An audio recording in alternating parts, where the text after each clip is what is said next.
you feeling any better now? Yes. I think the Dendro Archon made it. Now that I think about it, my wife and I always meet at a familiar place in my dreams. I know where that place exists in reality, but it's a bit far and dangerous. I don't dare to go there on my own. But at the same time, I feel as if I should go and have a look anyway.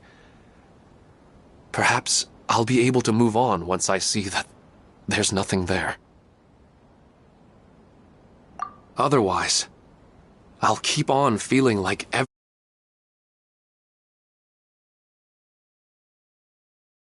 I can stop dreaming about that place.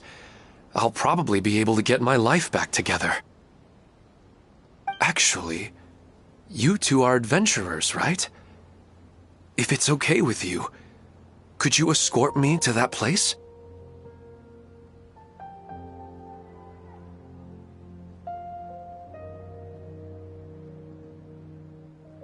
Yeah, it might also be a good chance for us to unwind. Even if you can't see your wife there, taking in some nice scenery will definitely help cheer you up. Yeah, I hope so too. Alright, go ahead and get yourself ready then.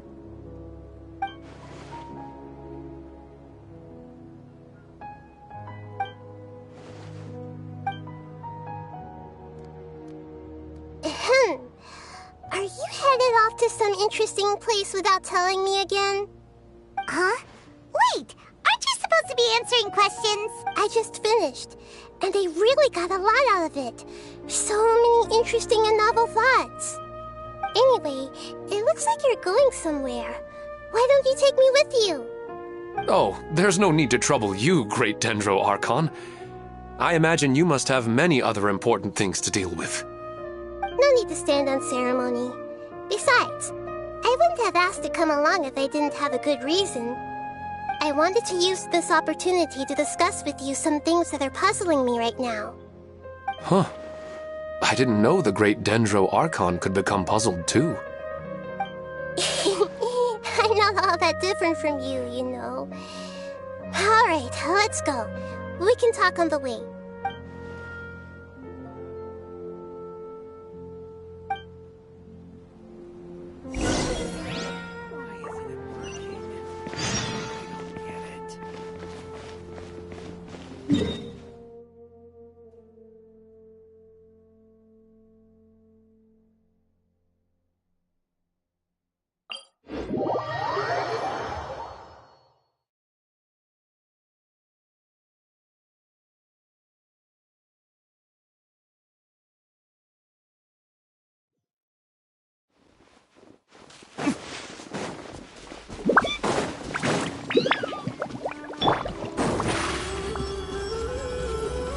Over here!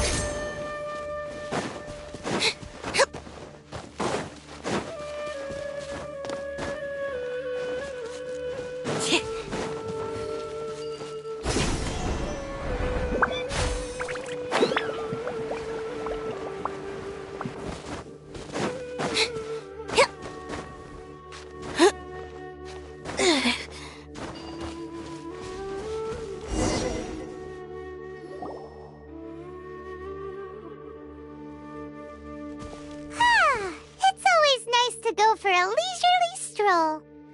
Huh. Do adventurers often go to places like this? Huh. I guess so.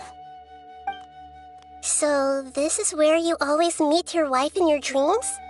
Yes, for the most part. Our place is on the summit, just up ahead.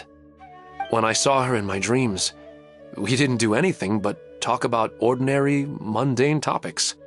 I'd tell her about our daughter, Haidar, and she always listened intently. She would also reminisce about the past with me, telling me interesting stories and cracking jokes. It feels like no matter how long we may chat, it's never enough. Sometimes, it's the little things in life that matter the most. This is the part I'm a little puzzled about.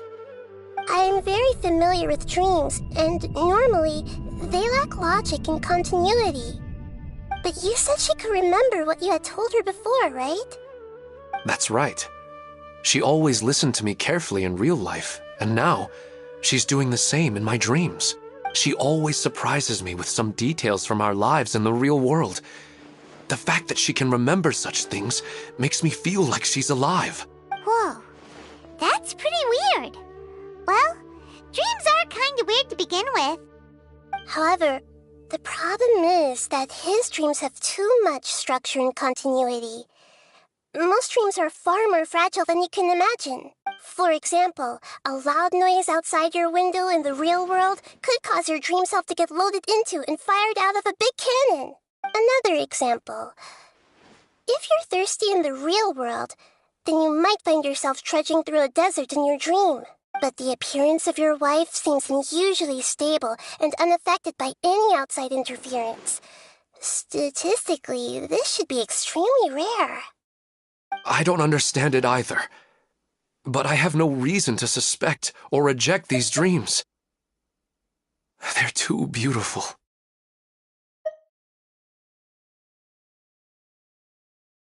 But I still want to figure out the how and the why. These kind of dreams are novel to me as well. That's why I want to have a look at the scene your dreams have been taking place at. Let's go. Just think of it as a nice little hike to the top of the mountain.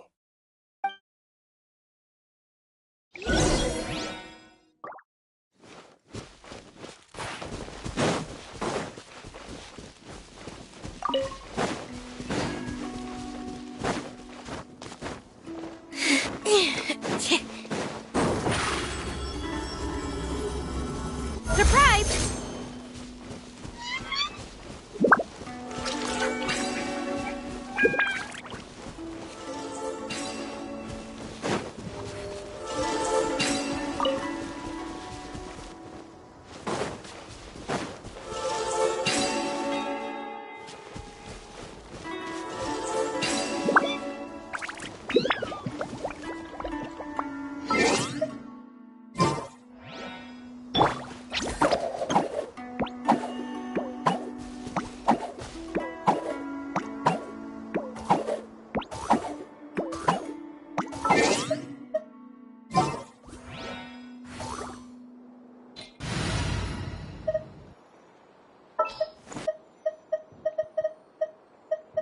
I'll ensure your safety.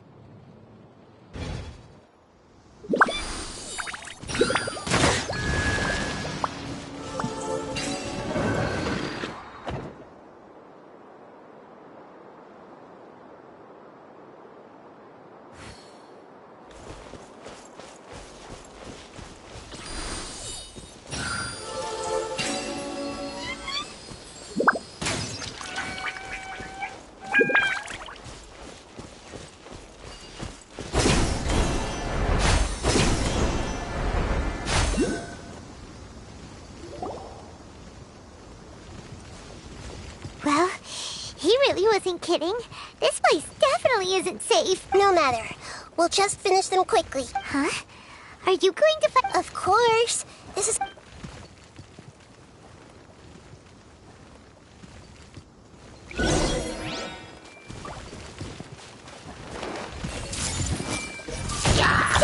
Not now. Step on up!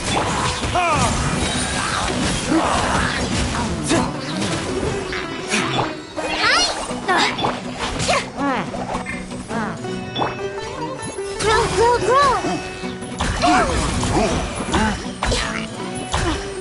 My guiding stars! Stars! Over here! Hey!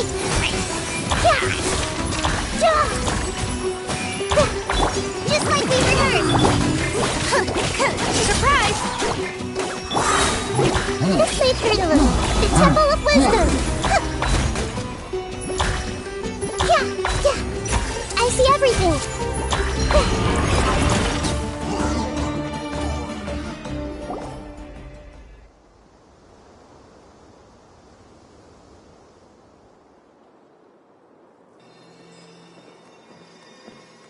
The scenery here is amazing! It also seems like a great spot for eating snacks and taking a nap. Paimon wouldn't mind spending some time here every every day either. I've yet to see anything strange about this. I do not plan to deny the power of longing. Such an intense but unquantifiable emotion could indeed have the power to organize dreams. His wife must be a really amazing person. Huh? Wait, where'd he go? Oh, so you are waiting for me here? Well, guess what? I've brought someone amazing with me. When the Dendro Archon said she wanted to come with me, I could hardly believe it. I'll bring Haidar once I'm more familiar with the way here. She's been telling me that she really misses you. Huh? What's wrong with him? There's nobody there. Wait, Minar. Don't go that way. It's dangerous. Uh-oh, he's gonna fall. Catch him!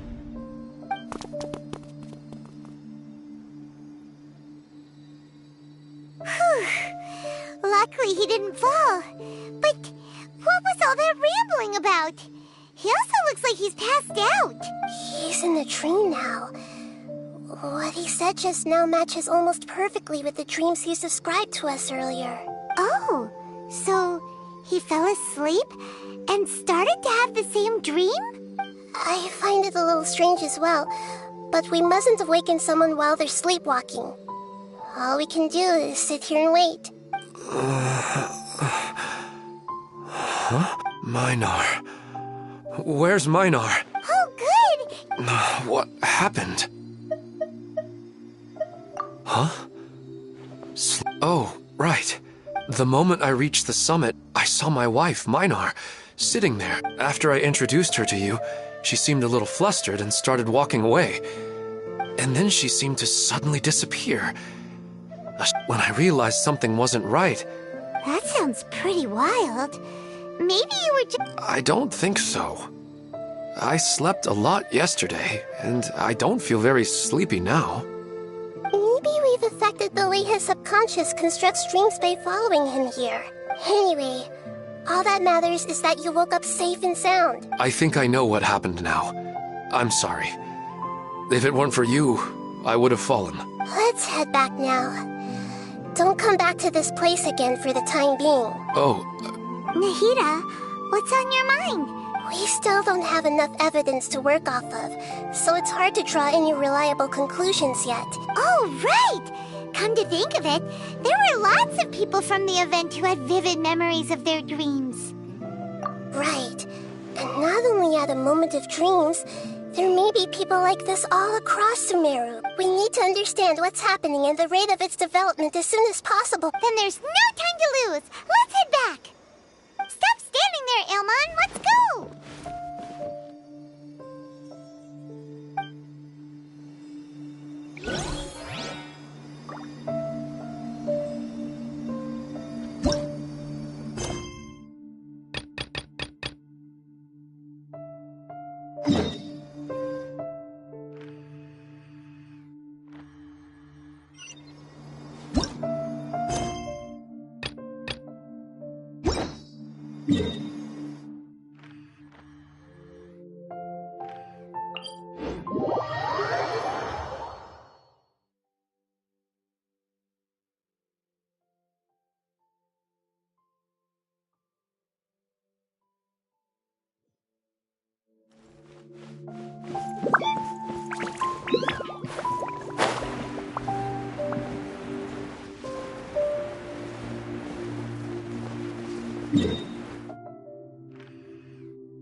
This is an emergency. I'll have to ask you to stay here for now. Everything's arranged, and nobody will disturb you. I'm sorry, but this isn't something I need your help with. Leave this one to me. An emergency? How bad is it? Nahida, will you be okay? Don't worry. If my assessment is correct, though there may be some minor disturbances, it won't lead to a disaster. Please rest and recover your strength here until I say it's safe. Her voice has gone. Paimon can't shake the feeling that something really big has happened. What do you think the balladeer meant? And why did he suddenly grab onto you before?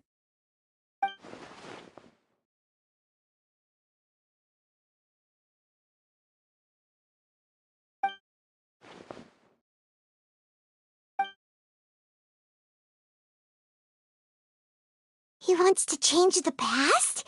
But surely that's impossible! Right! You can't just rewrite history! All that stuff happened already in real life! It's like, imagine Paimon drank all the water in this inn. Even if no one was there to see it, Paimon would sure as heck remember drinking it. So, why does Paimon still have a bad feeling about this? Oh, Paimon's so Huh? Sorry, Paimon accidentally... But erasing yourself from history? It's unthinkable! Is that really possible in Irminsul? Uh-oh. Paimon's head is over... Paimon's had it with that little brat! He's been nothing but trouble ever since we met him! There's no way he'll actually succeed, right? Otherwise, won't everyone who's connected to him be affected too?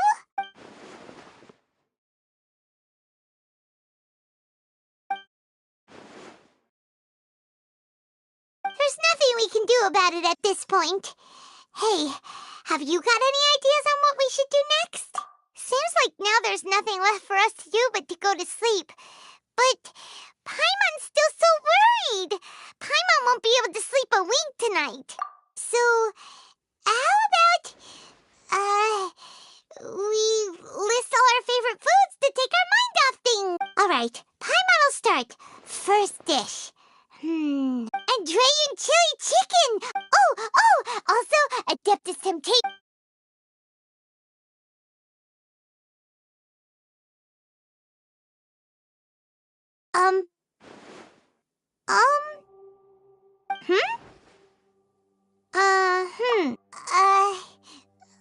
What do we... What was Paimon supposed to be doing just now? Paimon was, talking? Huh. Paimon suddenly can't remember what she was talking about. Is that a food too? Huh. Weird name, though.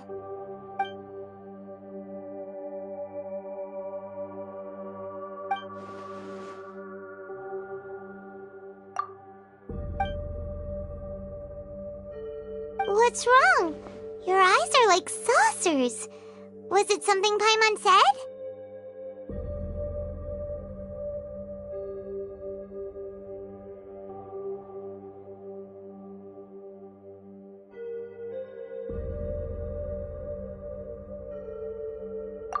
So, the balladeer. Is that someone's name?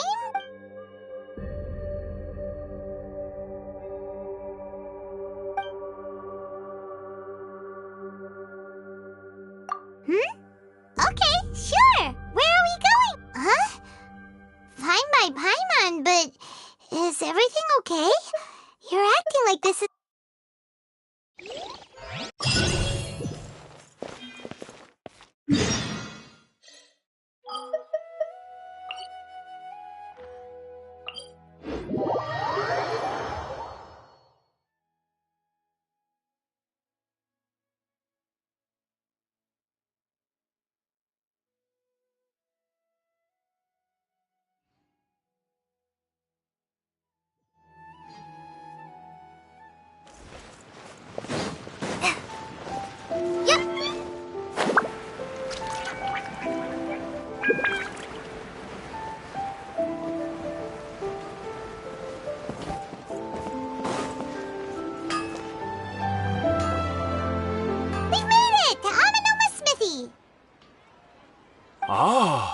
It's been a while.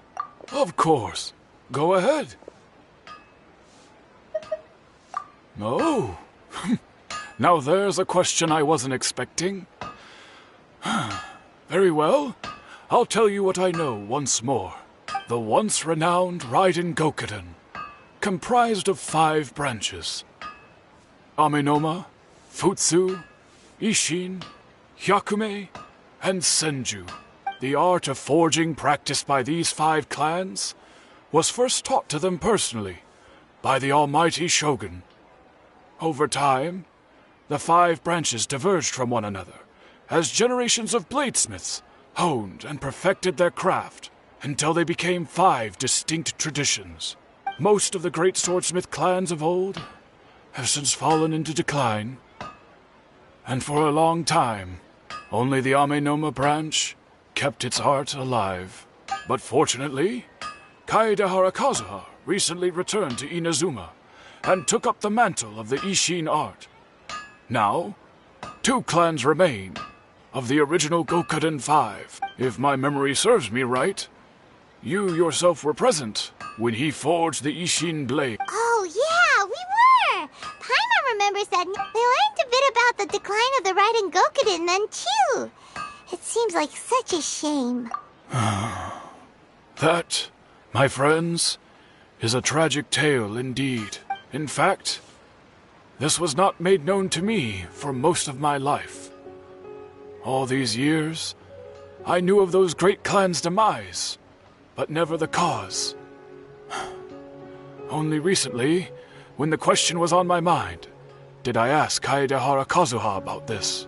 He told me that, as we are both heirs to a branch of the Raiden Gokuden, it was right that I should know the truth. There is no harm in telling you, but I must warn you. It is a dark and sorrowful tale. The Raiden Gokuden were the targets of a murderous rampage by a vengeful bladesmith. Vengeful? 400 years ago, so I'm told, there was a catastrophic malfunction in Tatarasuna's furnace. One brave swordsmith heard the commotion and chose not to flee, but he rushed to the scene, hoping to prevent a disaster. Tatarasuna was home to a state-of-the-art forging and smelting operation in that day, and overseeing it was the armory officer. His surname was Niwa, though he had family ties to the Kaedehara clan. Knowing that they had just one chance to save countless lives, Mr. Niwa and the swordsmith leaped together into the furnace. The furnace quickly stabilized, but neither of them made it out. The smith's death, though heroic, dealt a devastating blow to his family's fortunes. His orphaned son was left to fend for himself, and grew up deeply resentful at the world. In his heart, the whole of Inazuma was culpable in his tragedy. He hated the almighty Shogun for her apparent indifference towards his father's death, and he hated everyone who had done nothing to try and save him. Powerless and destitute, the only legacy he had to pass on to his children was his hatred.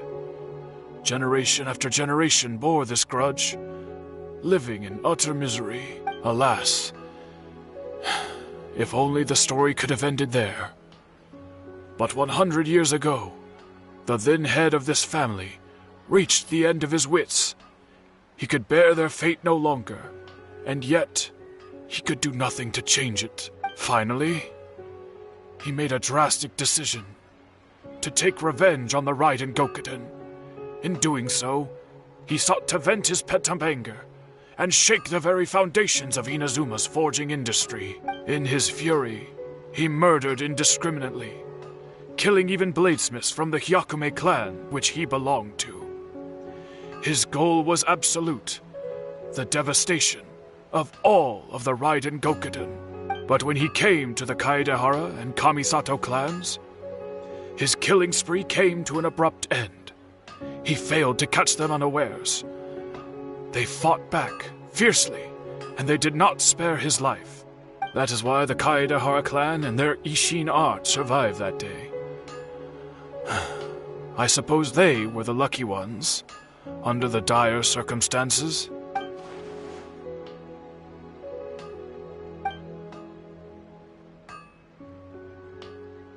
Was there anything else you wanted to ask? Kazuha? Why, yes. Just yesterday, in fact. We spoke for a while over some tea.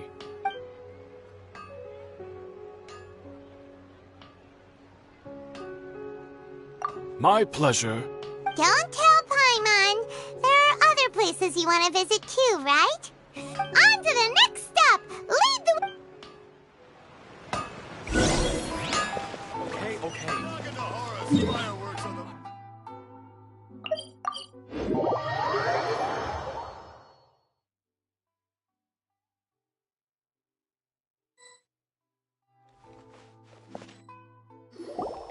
We're here! This is the Yashiro Commission's headquarters, so... Traveler! It's been a while. If you're looking for the Commissioner and Miss Kamisato, I'm afraid your timing is unfortunate. They're not here right now. Are they out on business? The Commissioner is out on business, and Miss Kamisato is standing in for some meetings in the Commissioner's place. If it's urgent, you're welcome to wait inside until they get back. What do you think? Shall we go in? If it were anyone else, I couldn't allow it. But seeing as you're so close with the Commissioner and Miss Kamisato, I think it should be okay. We'll be heading in then. Thanks! Hello, dears. Is there something you want to say?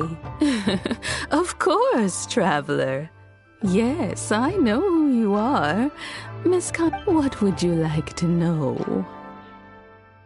Oh, they're both very well indeed. Lately, Miss Kamisato has been rather busy attending all kinds of meetings and occasionally paying visits to some local organizations on the Commissioner's. As for the Commissioner himself, well, you know, busy as ever. That much hasn't changed. Although he does seem to be in a rather good mood these days. So pretty much business as usual in the Yashiro Commission, huh? Very much so.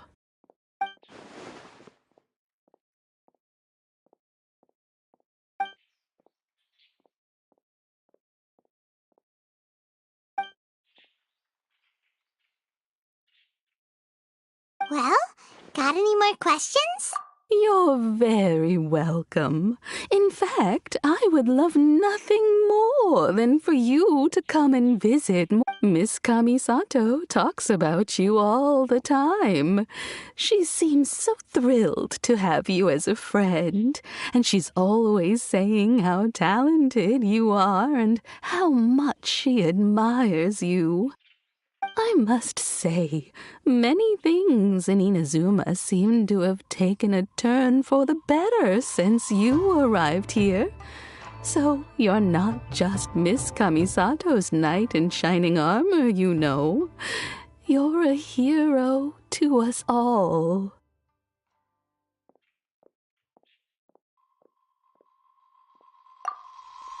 I mean it. Whenever the Commissioner dines at home, Toma always joins him. I always find myself at my most relaxed when I'm serving the two of them and listening to them chat away. The Commissioner has such a busy schedule that he doesn't always have the chance to take his meals at home, but given the opportunity, he always prefers to dine here. They say it's because Toma's a much better chef than most. Oh, the Commissioner is so fond of home comforts. They get to talking about you sometimes, too, you know. Always with a very fond tone. The way one would talk about dear old friends around whom one can truly be themselves.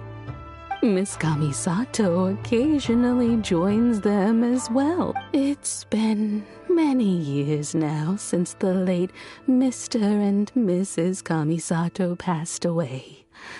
Much has happened in the Kamisato clan, and as someone who is old and gray enough to have watched their son and daughter grow up, so in the future, if you have wonderful... Paimon likes it here too! Also, you were saying something about the food here being really great. Paimon's itching to try it. We may just have to invite ourselves around for dinner sometime. Of course. Alright, goodbye for now. We're, great! Goodbye, ma'am! Don't worry, All right, then. Oh, are you two leaving already? Yep, everything's taken care of now. Very well.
Not now. Zip on up. There's more! Go! Time for retribution! Finally,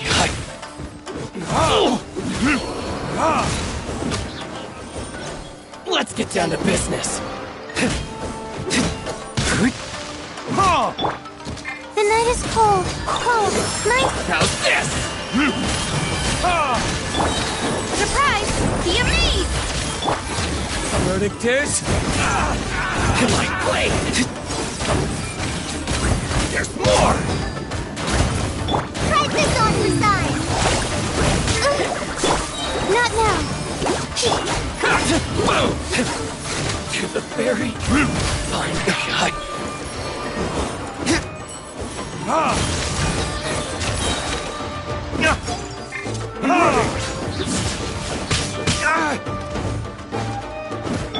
Over here! My guiding stars! Stars! Burn!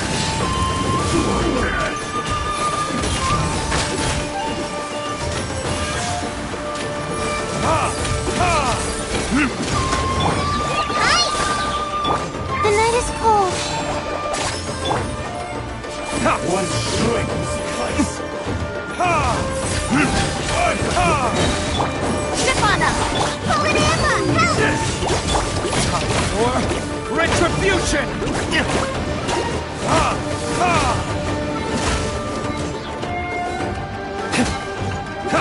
Not now! Cole, mine to command!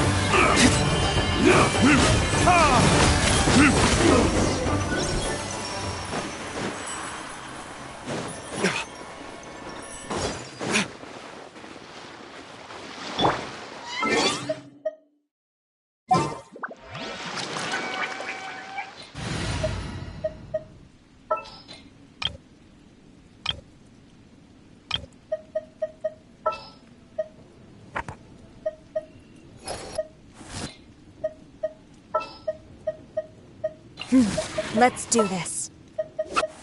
All right, let's head off.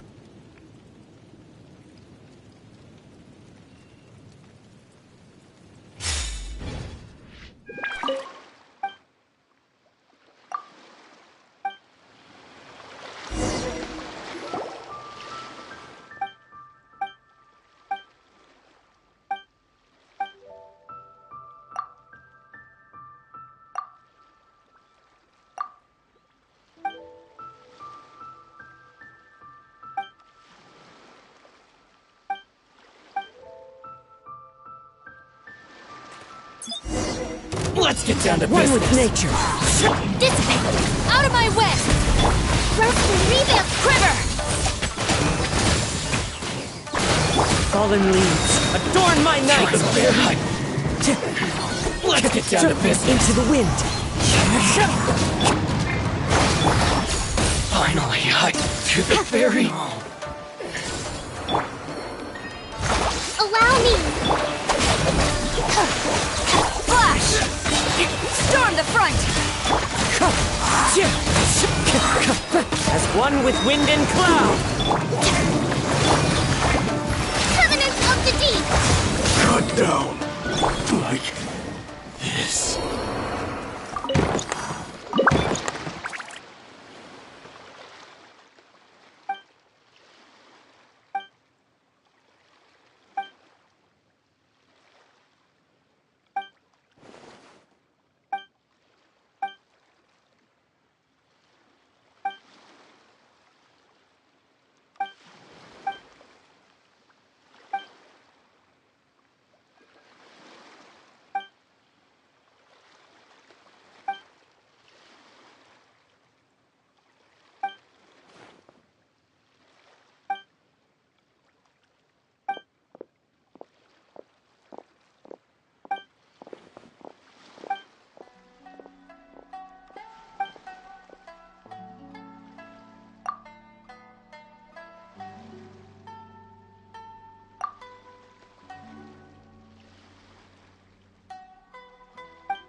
Time to go.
This scenery is wonderful. Surely enough to convince anyone to become a wanderer.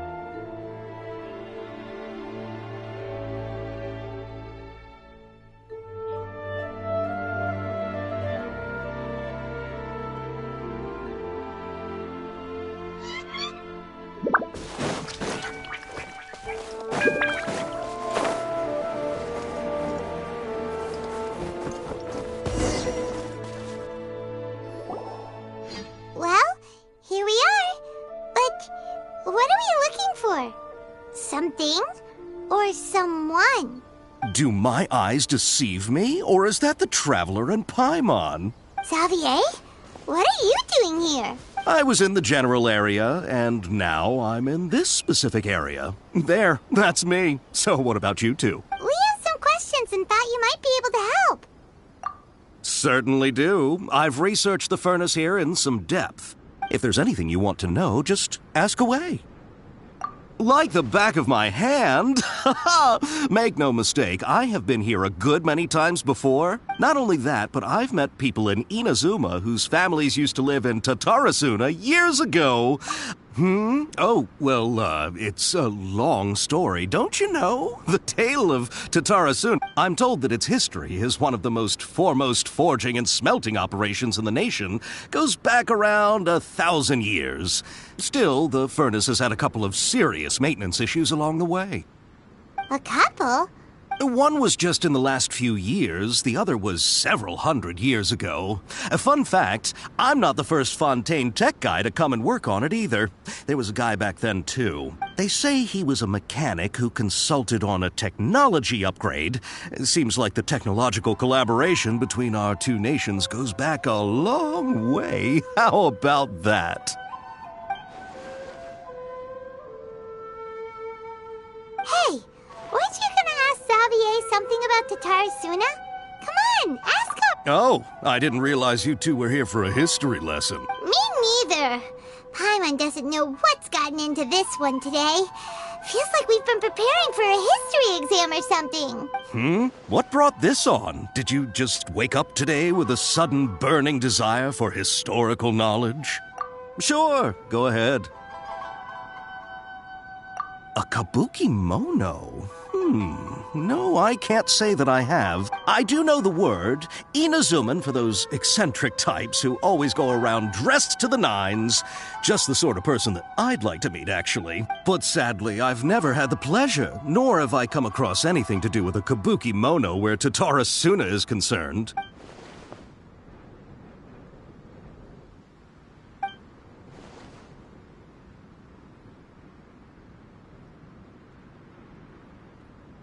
Of course! Don't mention it. Oh, we're leaving? Oh, you're most welcome. Farewell. Looks like you got all the information you're looking for. Sure, but what's up with you today? Whatever it is, it seems like it's really troubling you. Keep your smile, Spinal Crocodile. No matter what happens. Come on, you gotta keep it together. All right, let's head off and go meet Nahida.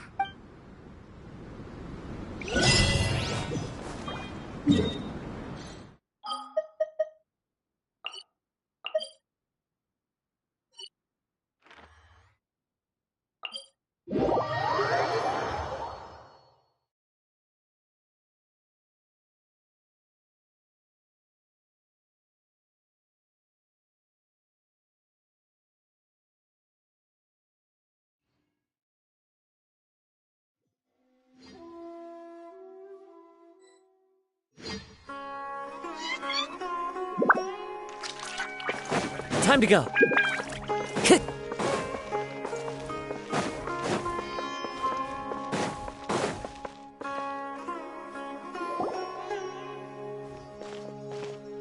Hey, it's them.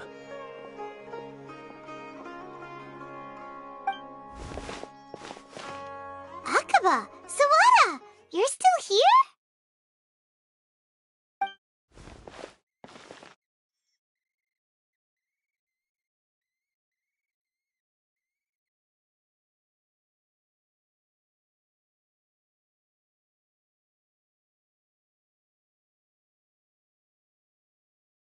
Indeed we are. If you have a moment, we'd love for you to join us once more.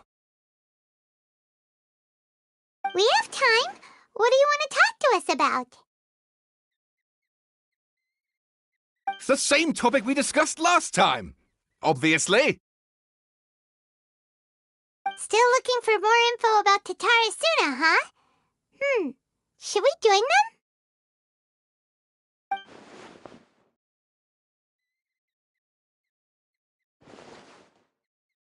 Unfortunately, we haven't made any real progress.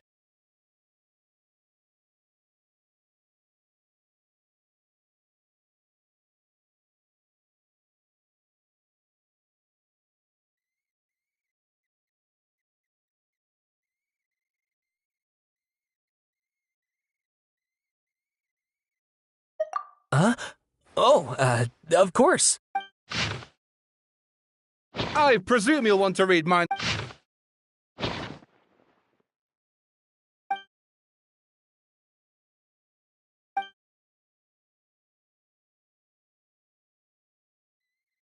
Well, what do you think? Hey, Traveler. Remember how last time Akaba was saying how he wished he could gather more information about all this? Well, we just got back from Inazuma. So how about we tell them what we learned? What did you find out? Something big? It's a long story. Basically, we have some friends in Inazuma, and... Wow, so many new details. Thank you so much for sharing that with us. Well, well. So it all comes down to one man's desire for revenge. Ugh. So there's no ghost story here after all. This new information actually lends further credence to my hypothesis. Evidently, Yes, okay, point taken, you were right. But that doesn't mean I can't carry on with my novel. And they're back at it. These guys... Oh, so sorry. Look at us, prattling on about our projects and ignoring you. You're welcome. See... Keep us in the loop if you find out anything else. Will do.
Nahida, we're here!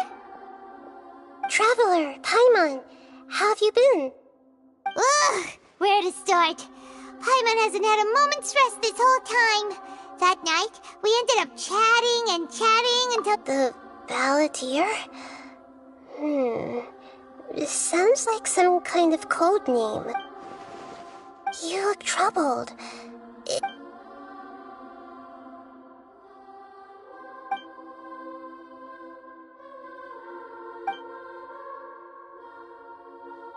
Traveler? Hey, what's wrong? You look so upset.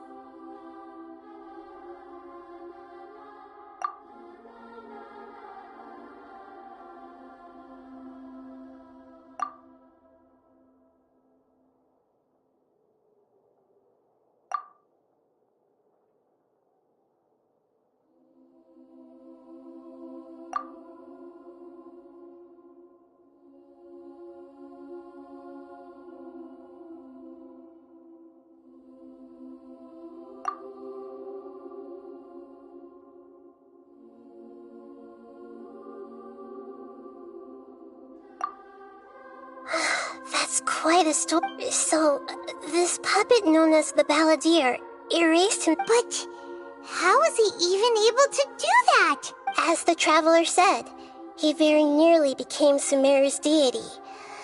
Admittedly, I remember it a little differently. I don't recall finding anyone inside the machine after we defeated it. Nevertheless, it does make sense. If someone were to successfully erase themselves from Irminsul, the world would change to reflect the new reality. So, you believe this person really existed, and we just don't remember him because, well, because he literally changed the world? Yes. Theoretically speaking, it is possible to do this. But I'm struggling to imagine the traveler comes from a world beyond Tevat. That's why there's no information about him in Irminsul. So if there's anyone in the world capable of retaining memories from a past that has been rewritten, it's you. It's quite incredible when you think about it. Paimon's having a hard time understanding this balladeer guy's motivations. Why did he do it? I can only make inferences based on the information we've been given. As for what kind of person he was, only you remember that.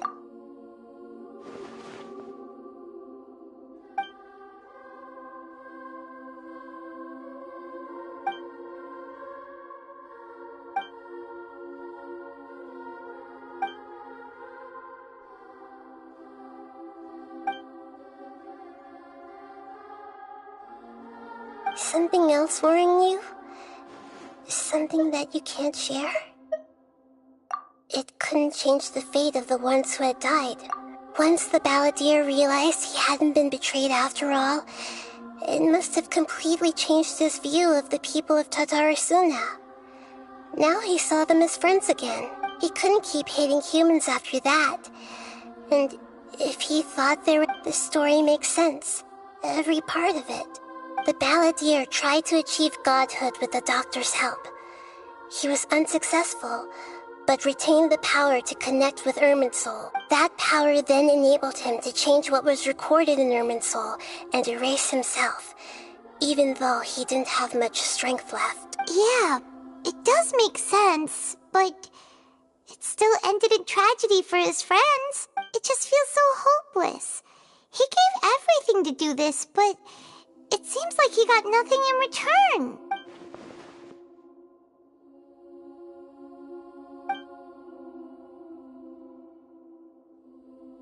Please wait a moment.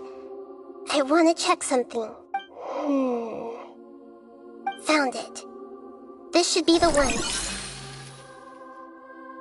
It turns out that I have a strange way of confirming everything he has told us. What is it? A record from a personal collection. It was tucked. You should take a look.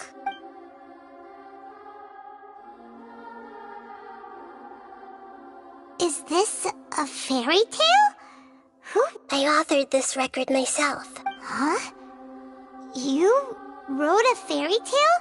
That somehow has something to do with the balladeer? When combined with the traveler's narrative, it's clear that this story is an allegory. Everything in it is a symbol for something else. Hold on. So this record survived from the past? Yes. Any information about the balladeer or the kabuki-mono in other records will have been changed. But I wrote this story in a way that means it was left intact. Changing the information in Irminsul changes to that. But Irminsul can't change information that was well hidden in advance. I guess I must have written this story as a backup before the balladeer entered Irminsul. That's incredible! What a great idea! And sending the traveler into Irminsul with the balladeer must have been a further precaution. I knew he'd remember everything. This story is abstract enough that it still resonates with the present information recorded in Irminsul. But if we connect all the different pieces together, the true story that emerges is the one he told us, the now erased life of the balladeer.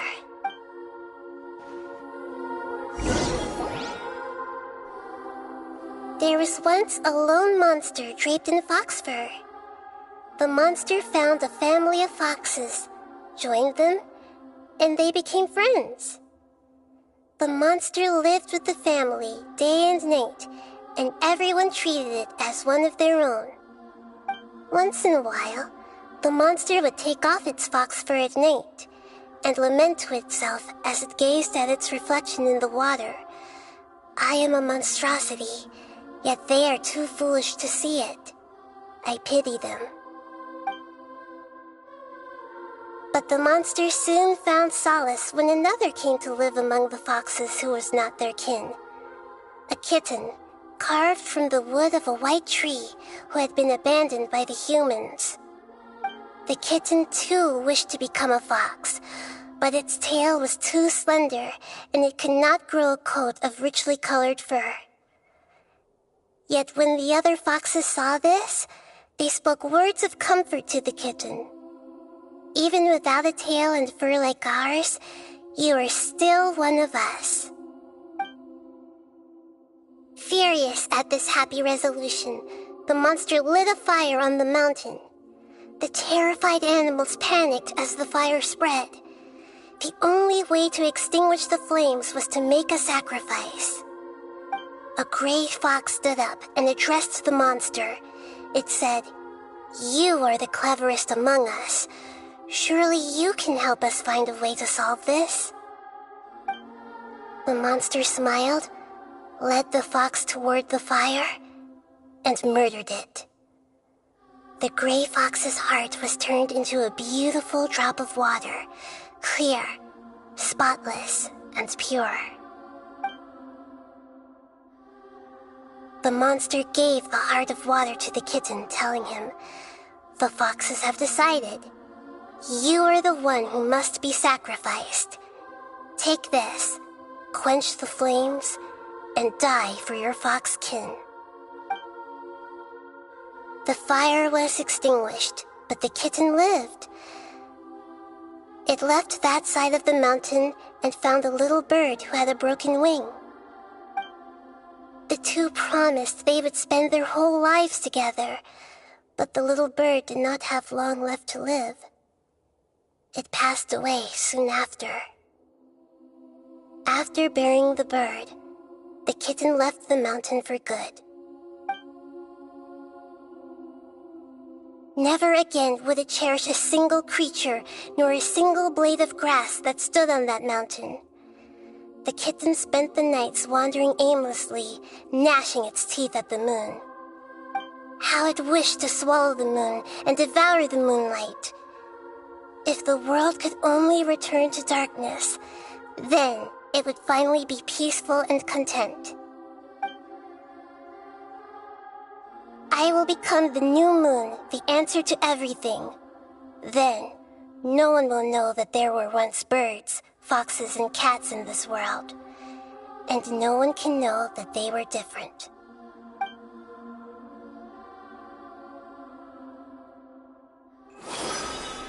We solved it! I remember now. This is not just the Balladeer story.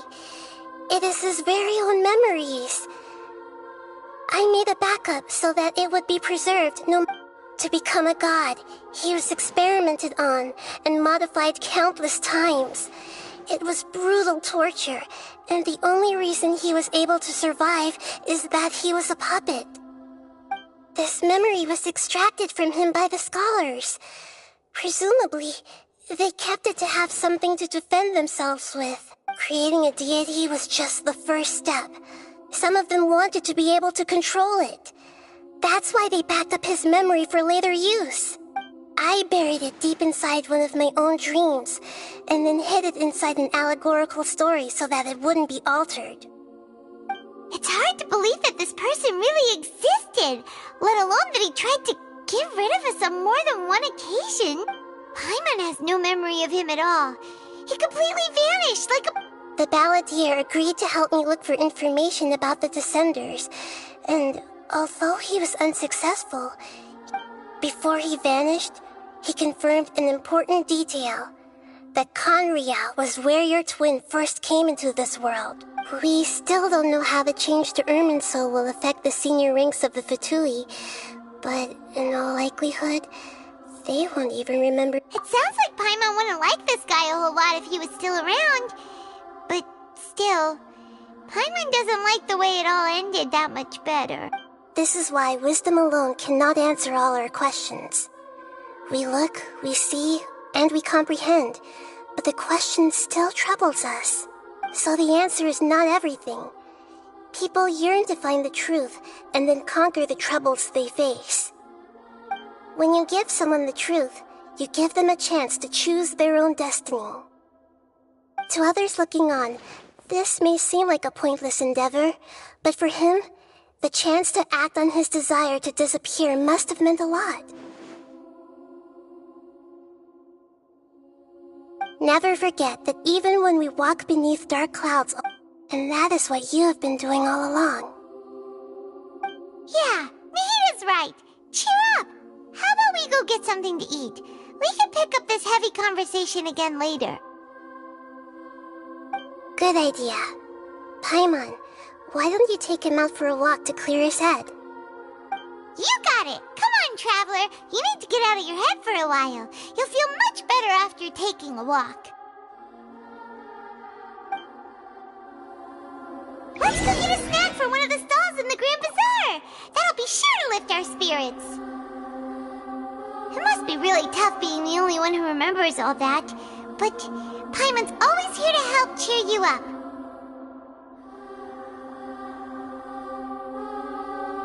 There are leaves around, and I know just the tune to accompany them, if you wish to hear it.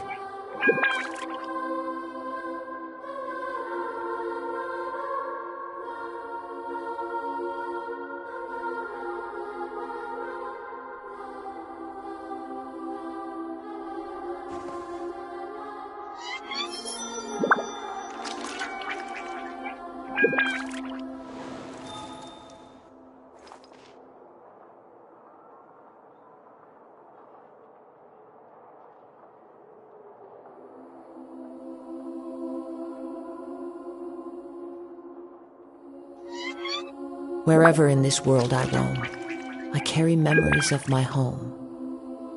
This blade, it is the last link I have to the land of my birth.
There are leaves around, and I know just the tune to accompany them, if you wish to hear it.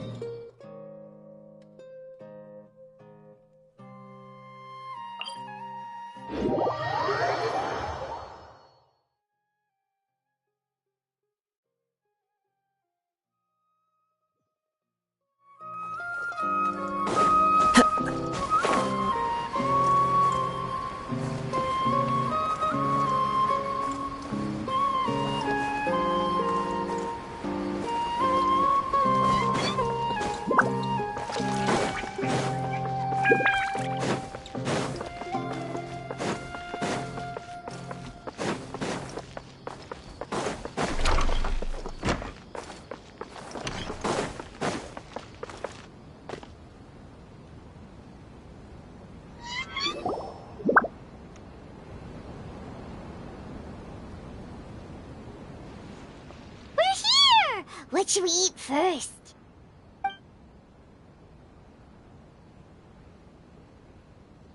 Hey, are you gonna answer or what?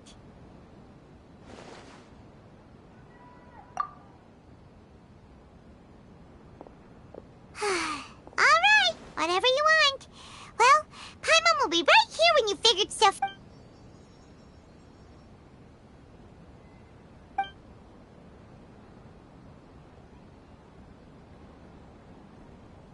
What is it?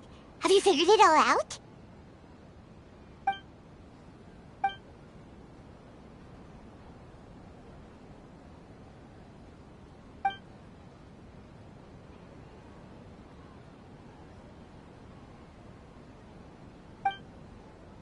Why'd you jump up all of a sudden?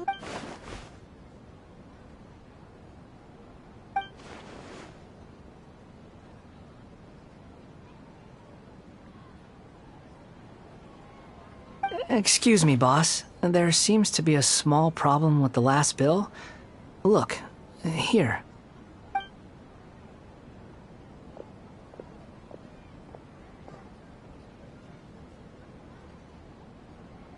Hey! Hey, wait! Hmm? You mean me? No, not you. That kid! Didn't you see? Little rascal. Look, if you're gonna help out here, you can't keep spacing out, okay? What is it? The work's too boring for you? Or is the... I wasn't paying close enough attention. Sorry, boss. I think you're right. Maybe it's the city. It's so Who's that guy? You know him or something? He's who? You're a strange one, kiddo. You say you don't want any money for helping out here, and then when I actually give you some work to do, you keep letting yourself get distracted. I don't want to take advantage, so I'm happy to pay you what I'd pay anyone else. But if you keep acting like this, pretty soon I won't be able to afford to... No, please. I mean it. You don't need to pay me anything. I'm just so thankful you agreed to take on it. You're welcome, I guess. But I got bigger things to worry about. Look, we're all out of Sunsetias. And I promised the lady down the street I'd deliver a fruit bowl this evening. Leave it to me. I'll find some more. Stop. I'm gonna level with you, kiddo. I've never met a worker who said they didn't want a wage before. And at first, I got greedy. Couldn't believe my luck. But I figured you'd start asking for something in return eventually. You don't want money. You don't take days off. And in your free time, all I see you do is wander around, taking in the sights. Are you a drifter or something? That's right, I am. We can talk more about that later. First, let me get those fruits you needed. Sunsetias, was it? I'll be right back. Hey, what do we do now? Okay, stay out of sight. Don't let him see you.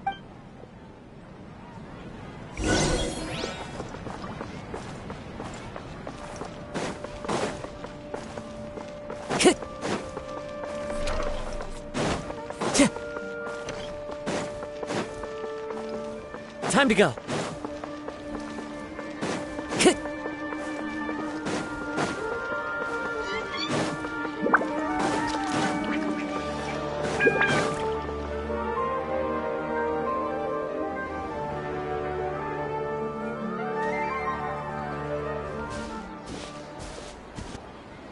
Yeah. Even though you say he's the balladeer, what are we planning on doing? Stealing his Sunsetias? Isn't that a bit too cruel? Oh, alright. This should be enough. Guess I should Huh? You two over there. Is there something I can help you with? He spotted us! You've been following me all the way from the city. I'd have to be blind not to notice. Have we met before? No, we haven't met. I have no recollection. Are you absolutely sure? Sorry, but I just can't take your word for it. A puppet? What makes you think that? Huh? You were right! The look on his face! I guess you do know me after all. That is not something I share with a lot of people. Look, I'm just a wanderer. But seeing as you've gone through all this trouble to track me down, I'm sure whatever it is must be important. Okay, But please let me deliver these goods to my boss first. Are you really working for that guy? He said you don't want any more for it. Yes, I ran into him out in the wilderness during a storm, and he let me take shelter in his cart. In return, I said I'd be his helper for a while. That's oddly nice of you. Let me take these back. Then I'll come with you. Then let's return to the city.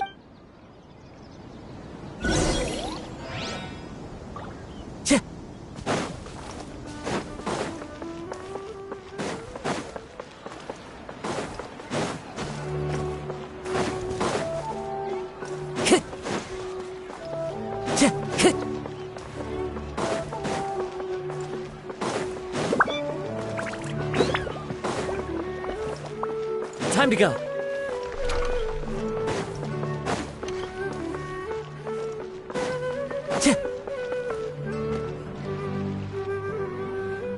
Hello and welcome, everyone. I am Safwan, a scholar from the Academia, and I will serve as this debate's adjudicator. I swear to judge both parties with the utmost wisdom and impartiality. I will neither interfere with the proceedings nor demonstrate bias. I ask for both parties to stand. May the Dendro Archon also serve as a witness to this duel of wits. Since you so desperately demand an explanation, I will expound on the Academia's stance. You may have misunderstood us from the outset and believe that the Academia is prejudiced against you.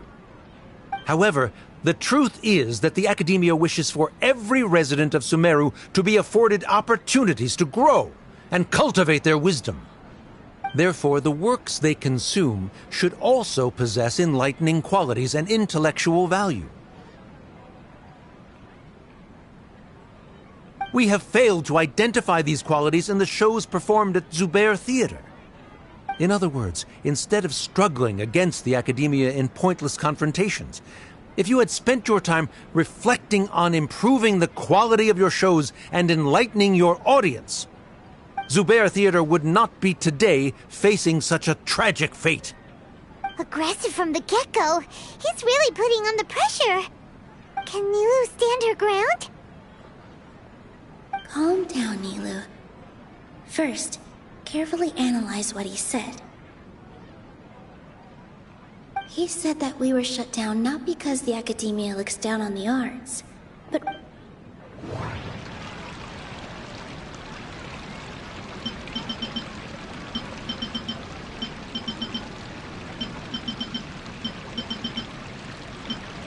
The theater carries everyone's feelings and serves as the bond that connects us all. Inaya really wants to win. She doesn't want to lose anything else because of her... Everyone is free to appreciate art. No form of art is inherent. Mr. Zubair has been meticulously managing the theater. Art must first be appreciated by others to confer value. The most important thing about an experience is how you choose to interpret it. Don't think that would make... Don't think that would... Don't think that would... In your eyes, our shows can't meet the Academia's expectations. Shouldn't it be the audience who decides if a show is intellectual or enlightening? Why is someone from the Academia judging that? Also, I believe that there is no such thing as a wiser or more enlightening performance. Art doesn't discriminate, and it appeals to all. Everyone has the right to appreciate art. Appreciation is but a primitive form of satisfaction.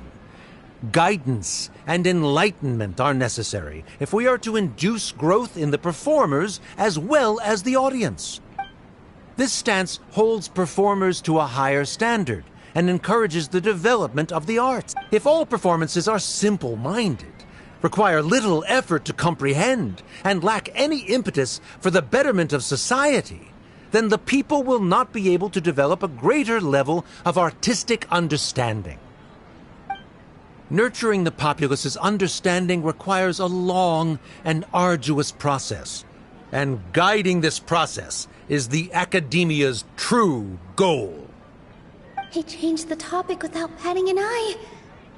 Good thing I'm prepared. If I remember correctly... The most important thing about an experience... Art must first be... Mr. Zubair has been meticulously... Everyone is free to appreciate... Inaya really wants to win. She doesn't want... The theater carries everyone's feelings and serves... No. Someone at our theater has tried that before. He was a famed artist, but he recognized that very few people could connect with his works. I agree that art should be enlightening, but we can't pursue that goal by creating complicated works. If a work can't tap into an audience's personal experiences or feelings, then its contents may as well be a castle in the sky. What's the point of performing a show that its audience can't even follow? That would only be forcing people to watch something they don't like. You can only reach that conclusion from a place of ignorance. In that case, before passing judgment, you should first become a better dancer than me. You tell them, Nilu. Looks like he's backed himself into a corner. As the party holding the burden of proof, Sharif has failed to provide sufficient support for his judgment of the quality of Zubair Theater's Likewise, the definition that Nilu put forth is but her personal opinion. Neither party is the victor. Additionally, I must request that both parties exercise greater control on their emotions. Keep it up, Nilu! In that case, I shall speak of more concrete matters. The essence of this issue is that you have violated the law. So you must now pay the price for your transgression. This course of action is also completely procedurally sound. We have already contacted Zubair Theater multiple times regarding the theater's repertoire. However, you have consciously ignored our warnings. Or perhaps your compliance was purely superficial. That is indeed so, according to the laws decreed by the Academia. He started talking about procedural stuff. The most important thing about an experience is... Mr. Zubair has been meticulously managing the theater. Everything... Mr. Zubair has already provided signed copies of all documentation related to our operations. Everything is perfectly filled out and valid. Although the theater's performances don't align with the Academia's requests, the law doesn't say that Zubair Theater can be demolished only because of that reason. Demolition notices need to be provided in writing and made available to the public. Otherwise, the theater can continue to operate as long as its license is valid. Failing to follow these rules makes your stance procedurally unsound. Yeah, that's right! There are different ways to apply the rules. There is precedent for this. So long as this matter is discussed within the Academia, this course of action will come to pass. Looking at the past 27 cases of similar nature, 90% of them support Sharif's claim and position. However, the demolition process in those cases was only started after discussion at the Academia. In other words, premature notice of demolition is indeed a rash act. That's more than enough. We've proven that the order is unreasonable as it currently stands. Cease your futile resistance. Nilu's definitely won this point, right? You're right. Even if permission for demolition has yet to be obtained, it is a fact that your performances violated the Academia's policies on numerous occasions. Based on that fact, we can permanently revoke your right to perform in Sumeru. Under the current system, it is indeed possible to immediately revoke Zubair Theater's performing rights. That's a thing? Rather than protecting Zubair Theater, I surmise that your true intention is to maintain your hold over your audience and their patronage as your source of income. Without them, Zubair Theater is nothing more than an empty building. And without its performances, the theater has nothing else of value. What you said isn't true at all. Keep it cool, Nilu! Right. I need to keep calm just a little more. The most important thing about an experience is how you choose to interpret it.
The most important thing about an experience is how you choose to interpret it.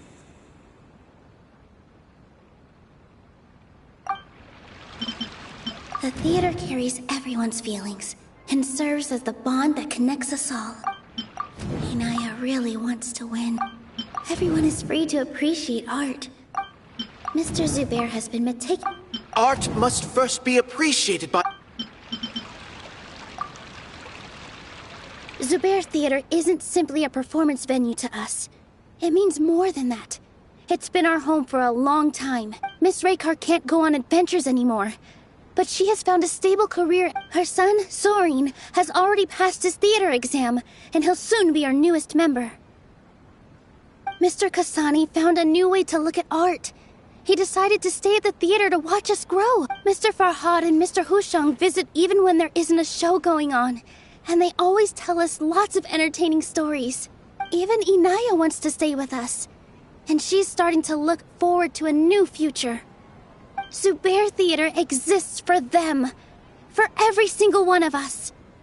Perhaps Zubair Theater has provided you with a multitude of positive emotions and experiences. However, you have misconstrued something, young miss. The interpersonal relationships you speak of were established upon normal theater operations. Sheikh Zubair operates the theater for his livelihood.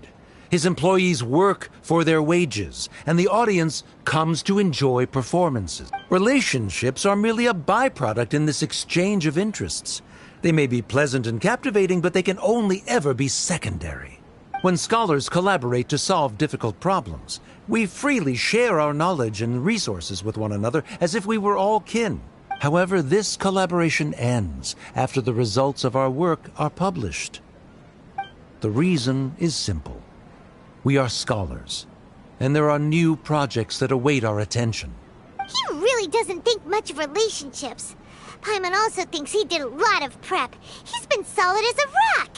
Sharif's argument is currently the more persuasive of the two for this point of contention. The continuance of the interpersonal relationships Nilu spoke of remains hypothetical before the theater's demolition, whereas the situation that Sharif described has been well documented at the Academia. The Academia has made significant academic contributions, in no small part due to its researchers' efficiency and ability to compartmentalize. Oh no! What should we do? Things are going in the opposite direction!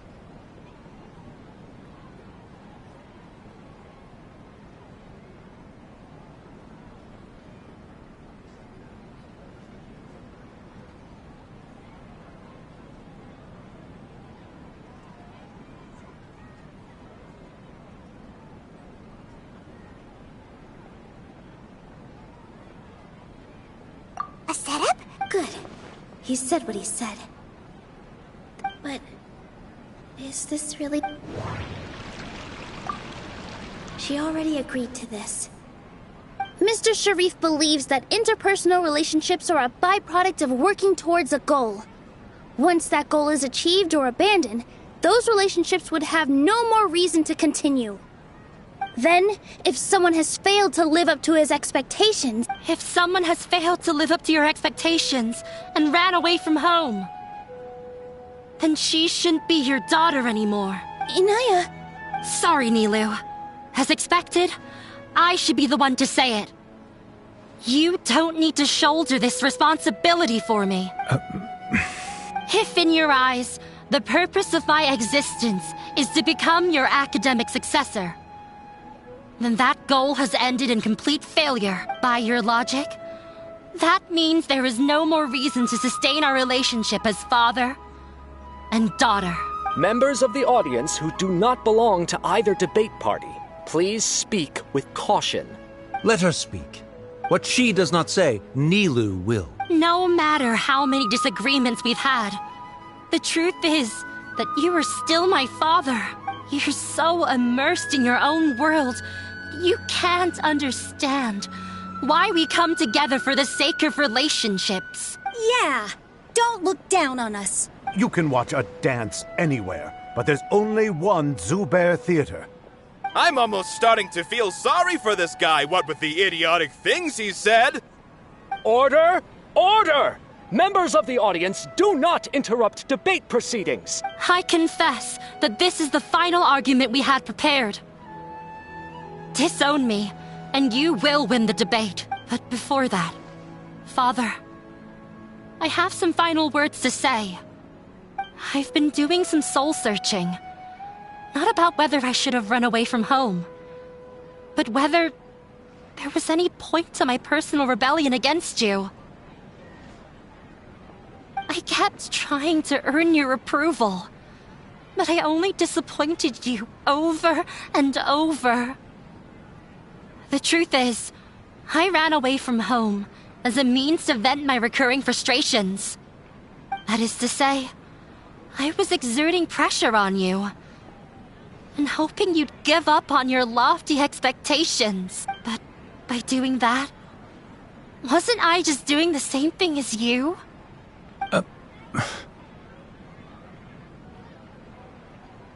I won't force my expectations upon you anymore.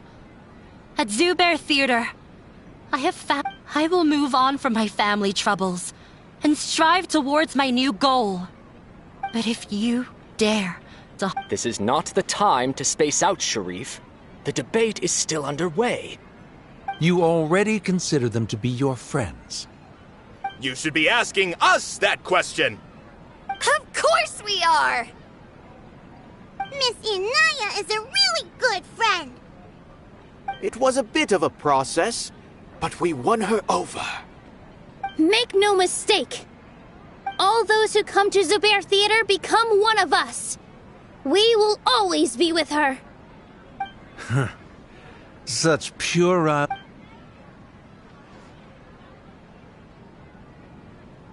It is surprisingly a relief. Wait, what are you... never mind.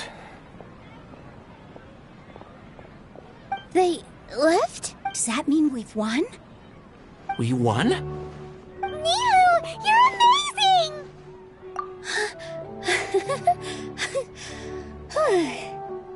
I relaxed for a moment and I feel a little faint. It looks like he still has a place for her in his heart. Terrific work, Neil. Didn't know you could get so fierce. I have a lot of newfound respect for you two. This really took a lot out of me, though. I don't ever want to do this again. Both Miss Nilu and Miss Inaya were so cool! Should we throw a second round of celebrations?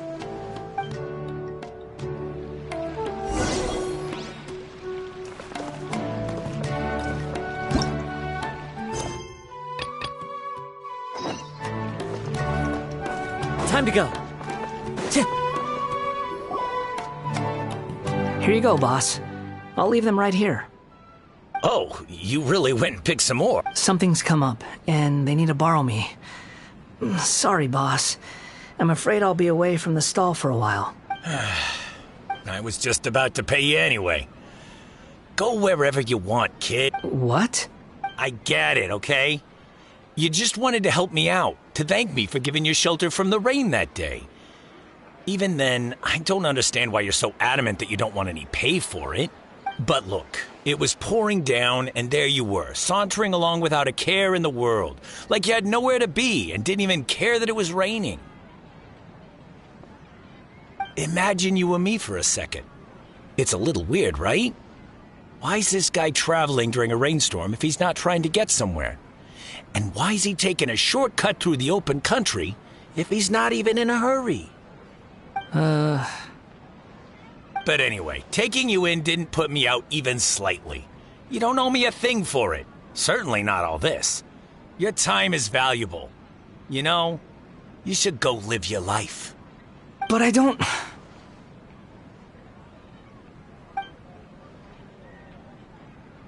No, you're right.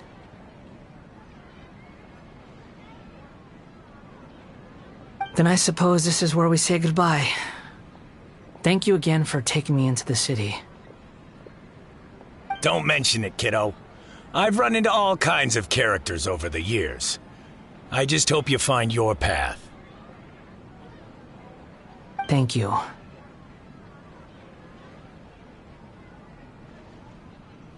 All right, done. Thanks for waiting for me. We can go now.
Time to go.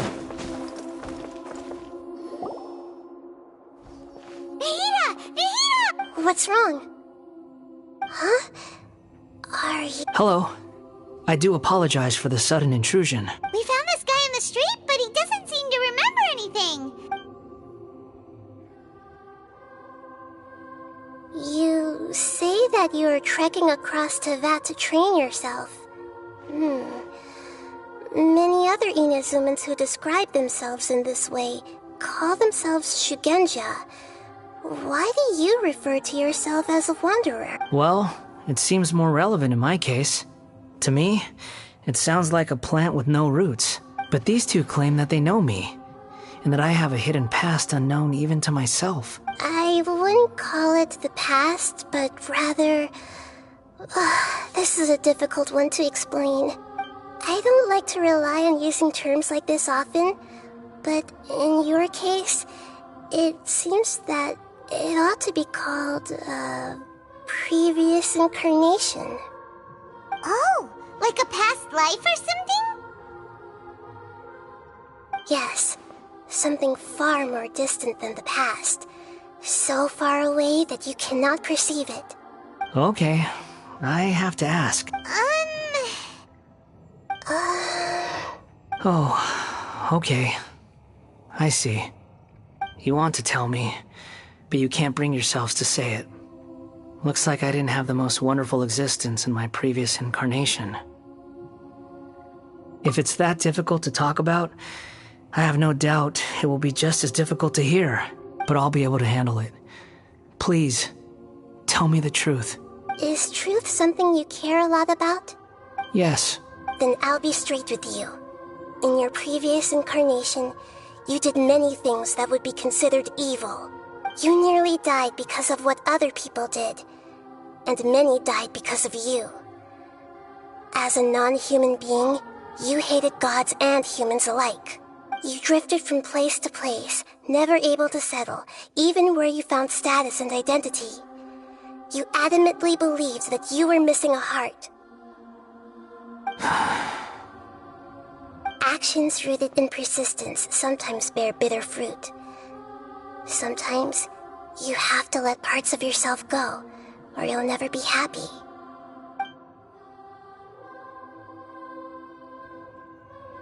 I gave everything I had, but it barely changed history at all. In terms of the outcome alone, that's true. I don't think I can judge everything I've heard purely in terms of right and wrong. Each choice a person makes belongs to a specific place and time, a chain of cause and effect, a cycle of karma and consequence. That is the nature of truth. If one thing is right, its opposite must be wrong. And yet, dichotomies like this are not enough to explain the world in all of its complexity. It seems like my previous incarnation wasn't the most likable individual. We're not trying trying to hurt your feelings or anything, but yeah, we weren't your biggest fans.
If we were enemies...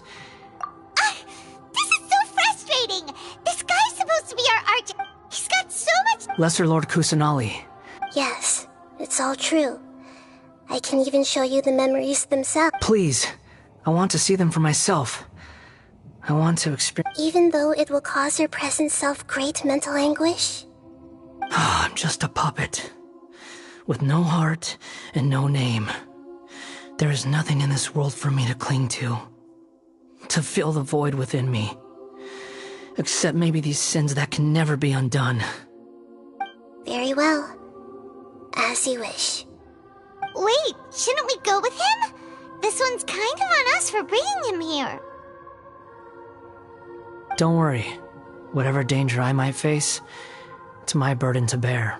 Traveler, could I ask you to supervise him on my behalf? Oh, good point. Given your, unique situation, we'd better keep an eye on you. Understood. Thank you. Now, prepare yourselves, everyone.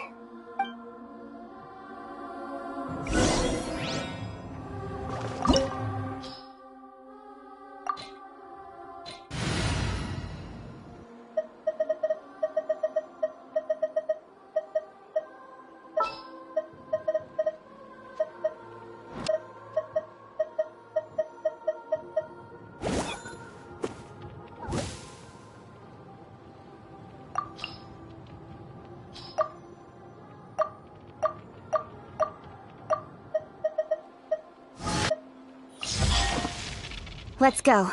Time is against us. Kamisato Ayaka, present.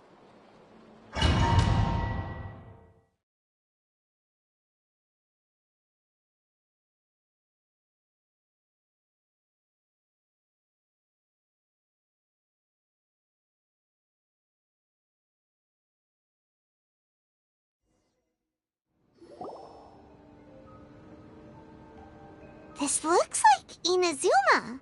Right now, you're in a dream I created using information. These memories will show you the raw truth. But be aware that enemies may react just like in the real world. Please be careful. Sounds like an immersive experience. It's a good thing we came along. You don't need to do this for me. I don't... We never give up halfway! All right. Wanderer, this... Is that because this is kind of like... You could... I hear footsteps. This place is huge. I can't believe the landslide didn't fill it in. I wonder who built it. The Crystal Marrow Miners? No, there's no way. Look at this exquisite construction work, and so well preserved, too. No mining crew would be capable of this. There's someone passed out on the ground. Who are you? You're awake. What happened? How'd you get stuck here? Not a scratch. And these fine clothes. Who are you? This man is Katsuragi, deputy to Torichiyo's adopted son, Mikoshi Nagamasa. He found the balladeer in Shake Pavilion and took him back to Tatarasuna. And the rest is history. What? In the original version of events, Katsuragi was ultimately killed by Nagamasa. Let me get you out of here. Our people are nearby. Hang in there. During the Tatarasuna incident, Niwa was murdered by the doctor disguised as a mechanic. The balladeer, then known as the Kabukimono, disappeared not long after. As the second in command at Tatarasuna, responsibility for what had happened fell to Mikoshi Nagamasa. But Katsuragi had sworn lifelong loyalty to Nagamasa after the latter had once saved his life. At Katsuragi's insistence, Nagamasa killed him to put an end to the Tatarasuna incident. Katsuragi seems like he was a good guy. He looks like a warrior, but he has a kind face. Why couldn't he live a long and happy life? Nagamasa, I found this young guy in a cave sealed off by a landslide. He doesn't remember his name. Well, we need to call you something. I hear the workers are calling you the Kabukimono. That's fine with me. Katsuragi, report to Niwa. Tell him we have someone new joining us.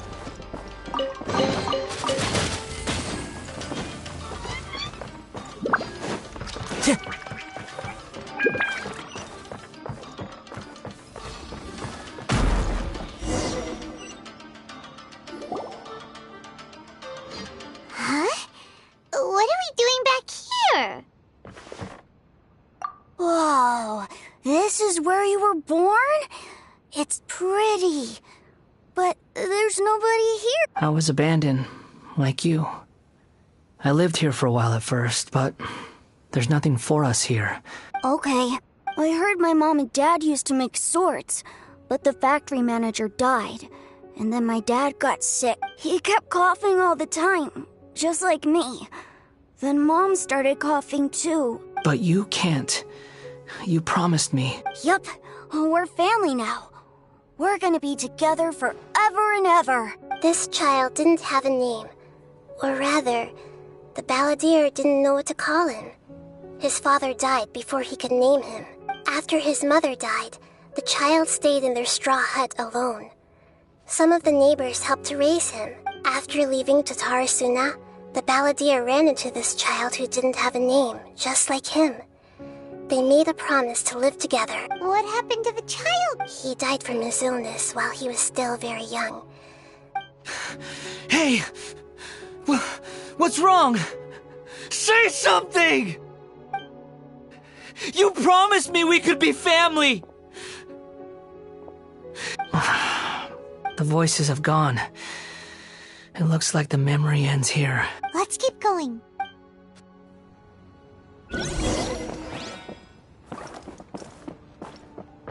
Time to go.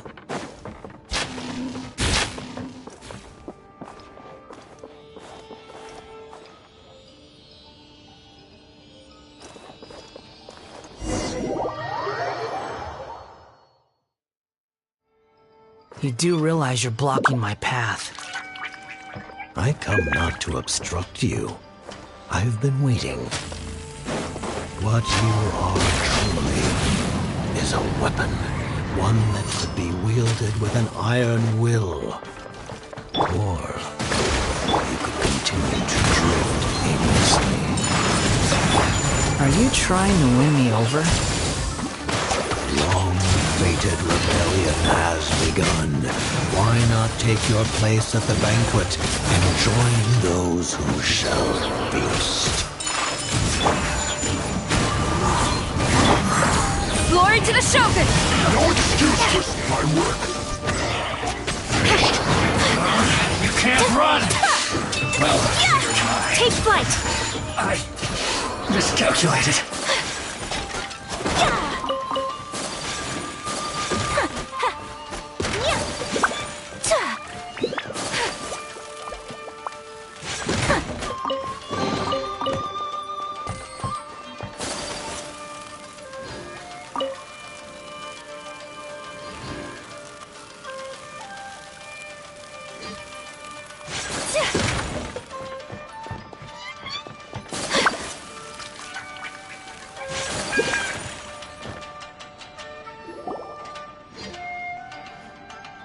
This place is dark.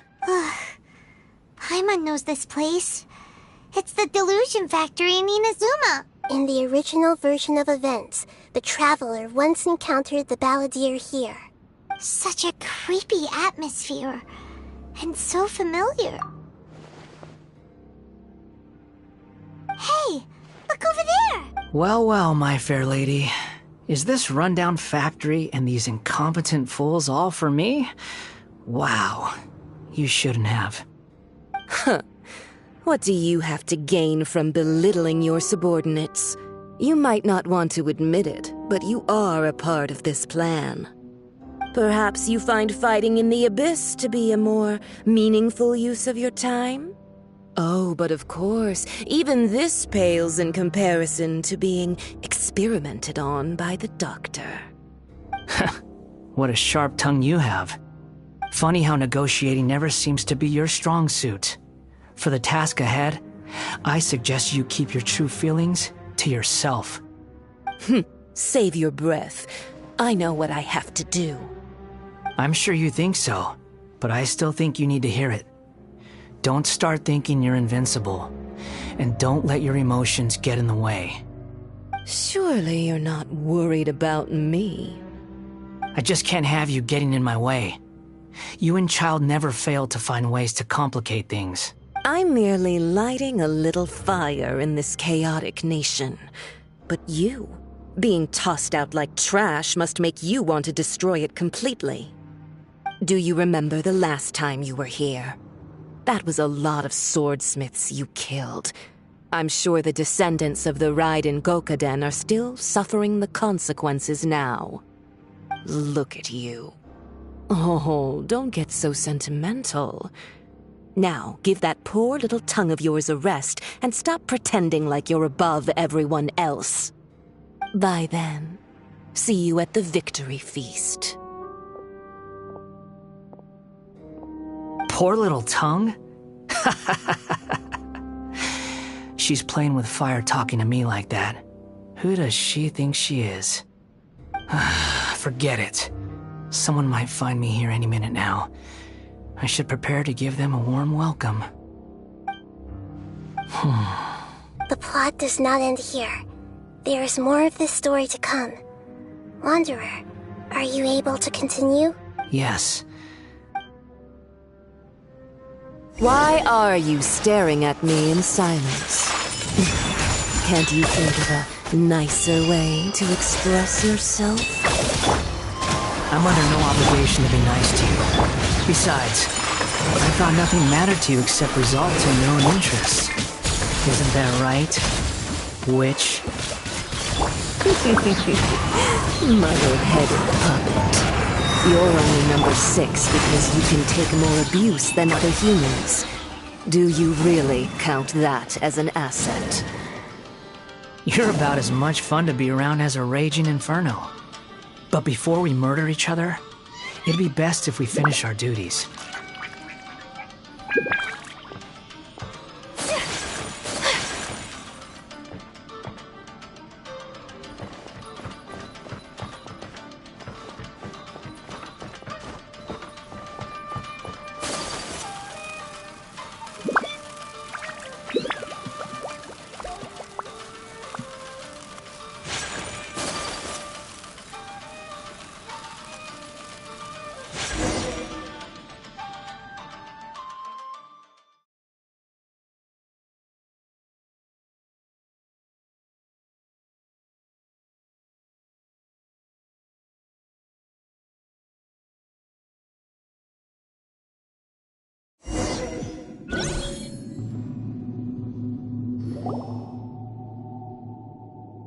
Looks like we've arrived in Sumeru. Is that? Considering that Amorta's sage, Nafis, refused to join this project, I'll take part in the experiment in his place. Welcome. I look forward to a fruitful collaboration. When do we start? You seem impatient. You should know that becoming a god is far from a trivial affair. The biological transformation is a lengthy process. As such, I too would recommend that we commence as soon as possible. In the event that a successful connection is established, his body will become permanently bound to the machine, and he will be unable to move independently of it. Nothing worse than what I've been through before then, Doctor. You were the most resilient test subject I ever came across. Thanks to you, I was able to garner a great deal of information.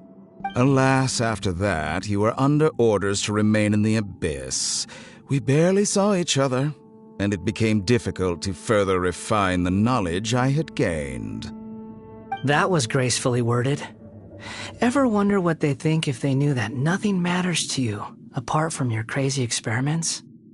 I suggest you speak to me in a more respectful tone, Scaramouche.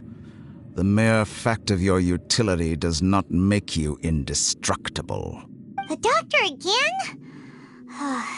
That was uncomfortable. That person gives off a very sinister energy. It's normal for him to give you the creeps. He scares the bejeebers out of Paimon. Let's move on.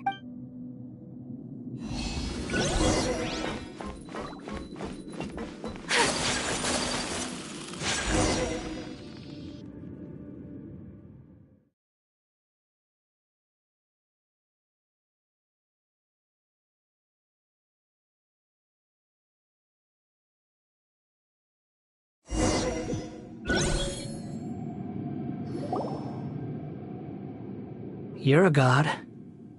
Do you think I'm evil? If you accept that he is you, just as you are you, then yes, you are evil. In your eyes, are there any differences between humans and puppets? Do you think there are any differences between your present self and your previous and future incarnations? If not, then what are the differences between humans and puppets? Whoever has tasted the joys and sorrows of life in the human realm is human. Whoever has loved and lost, cried with grief, howled with rage at the tragedy of death that eclipses the miracle of life, they are human too. I've seen enough of my past. If possible, I'd like to reclaim the sins that are mine to bear. No matter the consequences, I won't run from blame or punishment. Whatever I am due, let it come to pass. Can you return my memories to me? Huh? But won't that mean you'll lose your current identity? I've always believed that human lives follow a set of rules, with each person being a collection of past experiences. As a puppet living in a human world, my life is subject to the same rules.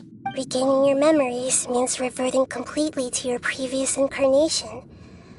All the emotions that you discarded will return to you. Are you sure you want to do this? I've lived with a void in my chest my whole life. My creator didn't need me. And ever since I awoke, I've just drifted from one place to the next. But then I met you, and I finally realized that reclaiming my missing sins might be my one opportunity to become my true self.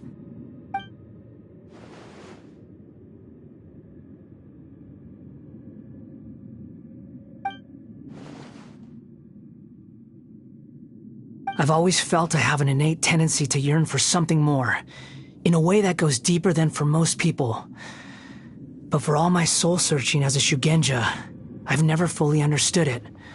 Looking at it now, it seems that I brought this curse upon myself.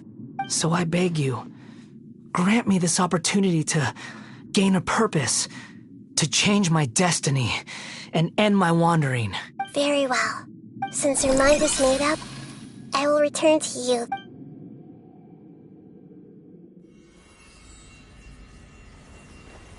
You have made your decision. Now, take this.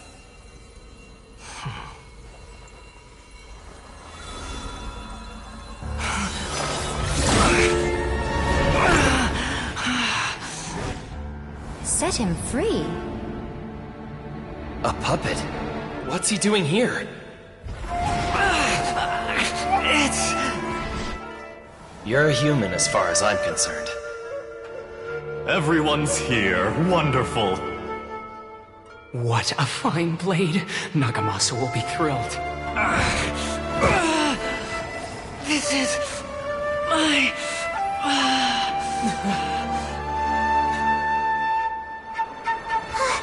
Is he alright?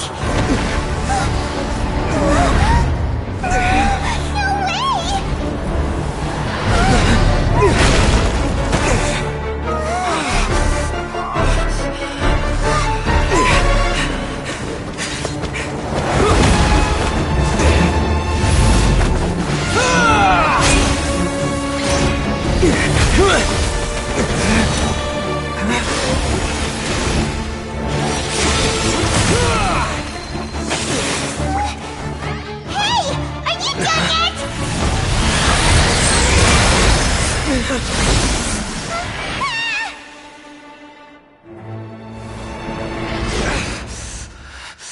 All worthless dross will be purged. That's why this won't be the end.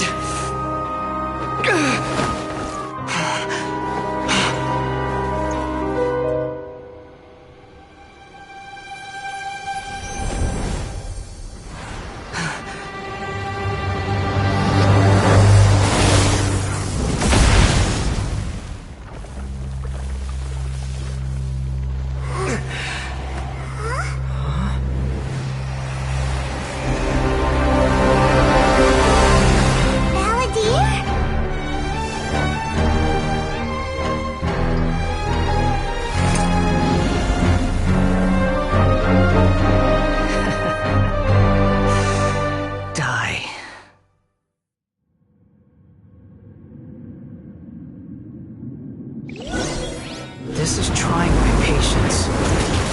Have you got all your memories out now?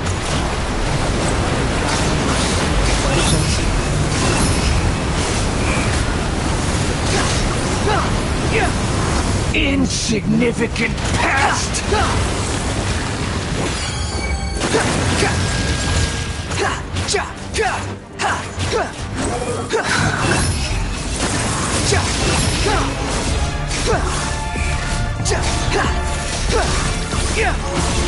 At my command, you shall fall. The wind rises.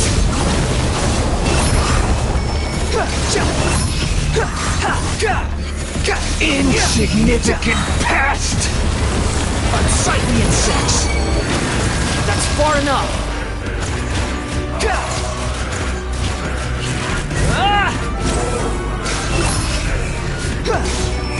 Feeble human!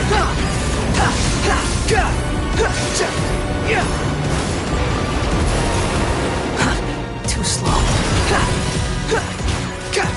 Swarm Fury!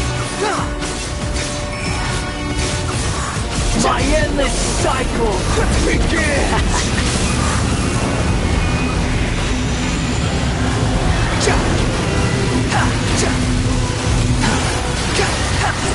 Behold!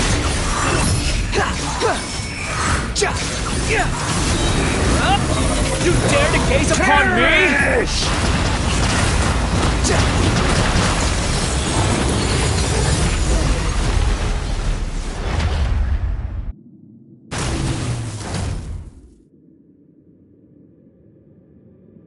Imbecile! Get out of my sight. It disappeared. What did you expect? There's the tone of voice again. You're definitely back to your old self. Wait, but it was you inside that thing too. What have you got to be smug about? Sorry.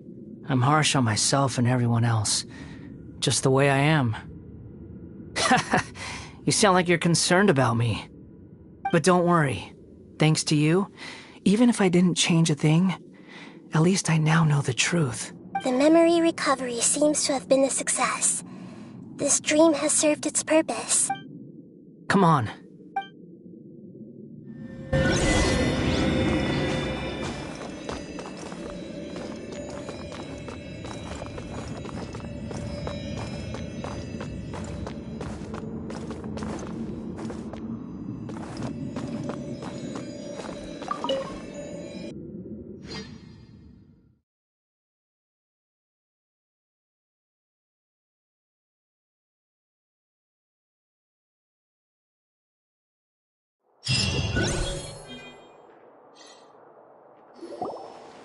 Welcome back, Traveler, Paimon, Balladeer. It feels like we just went on a really long journey.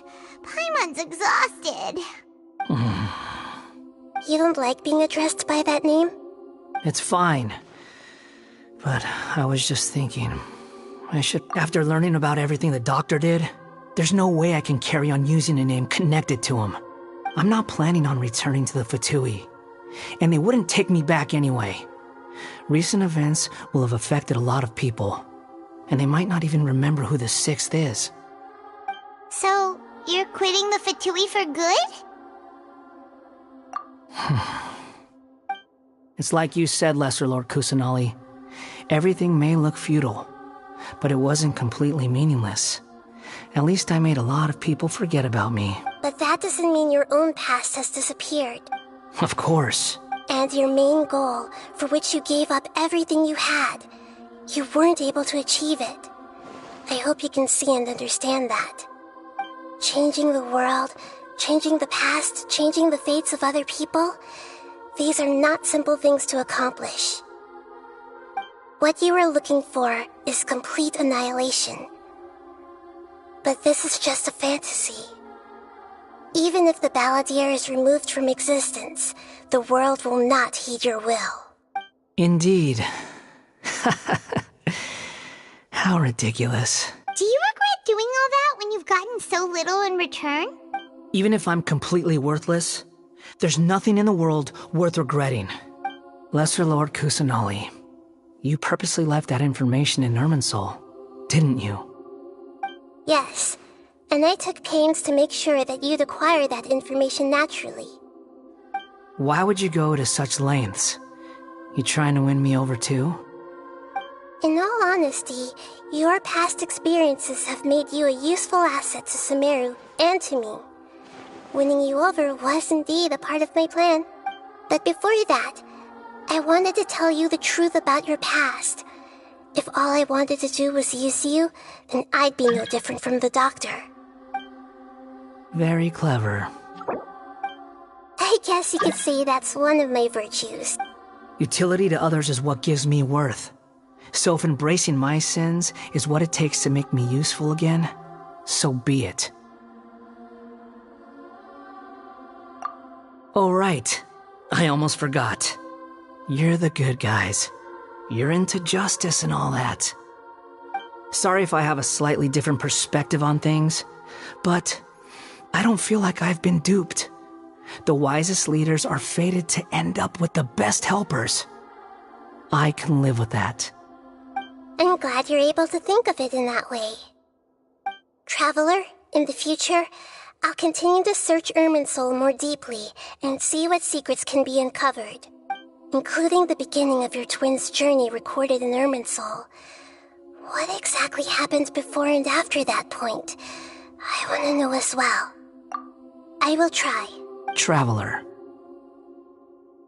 After I dove into the information torrents in Irminsul, why did you go to Inazuma? So that's how you found out whose fate had changed.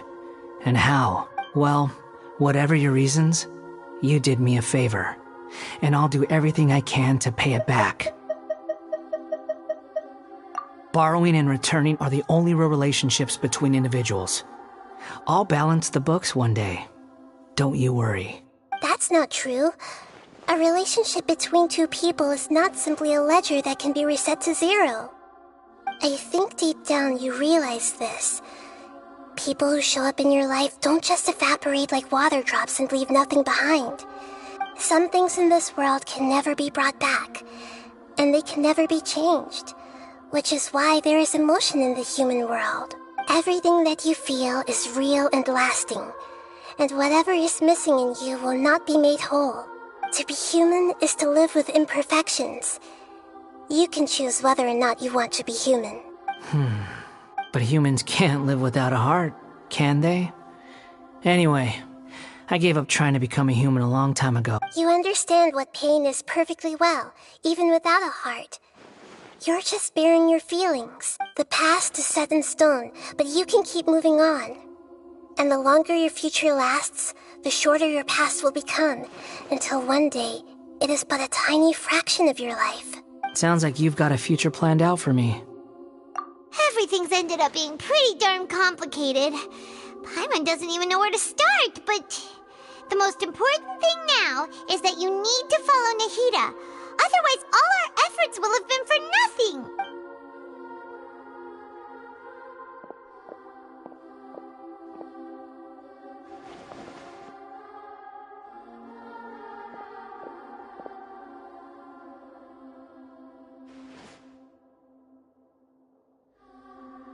Then I guess I'll be helping you from behind the scenes from now on.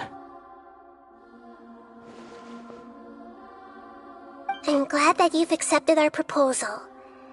Why don't you choose a new name to celebrate? Ooh! Paimon wants to pick an ugly nickname for you, too! Why? Because Paimon still doesn't like you that much. Then I hope we don't see much of each other in the future. A name is life's first gift. You didn't say it out loud, but I know that's what you're thinking. The Traveler and Paimon have helped you a lot. If you can't decide on a new name, maybe... No! Paimon only does nicknames! If it's a serious name you're after, it's all yours. Have you got anything?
Are you sure? Oh, alright. If you say so. There! Now you have a name of your own. What about a nickname? Are you done yet? Take your time. I don't need to see. Everyone who manipulated me and made me suffer will have to pay the price. You mean the Fatui? The doctor. Now that your stance has changed, I believe your future path will change accordingly. But it won't be immediate. You still need some time to compose yourself. One more thing. There are still some descendants of the Raiden Gokuden living in Inazuma. Some of them know. Well, they ought to know about the connection between Raiden Gokuden and myself. I don't plan to leave Sumeru for the time being. If you see them in Inazuma, please tell them that I was the one responsible for the Raiden Gokuden's downfall. Even though the events have been erased from the world, they still deserve to know the truth. I see. Huh? But if we do that, then... It's fine. Let them stab their blades into my chest if they so desire. Maybe that's how it always should have been. What's that look for? Don't make that face. I know what I'm doing. That day will come. Alright. We're done here. Goodbye, wise deity. And you... He's gone! What he went through today would have been like living an entire lifetime in an instant. Yeah, true. But even so, after everything that's happened, he doesn't seem quite as fierce anymore. so we can finally go eat?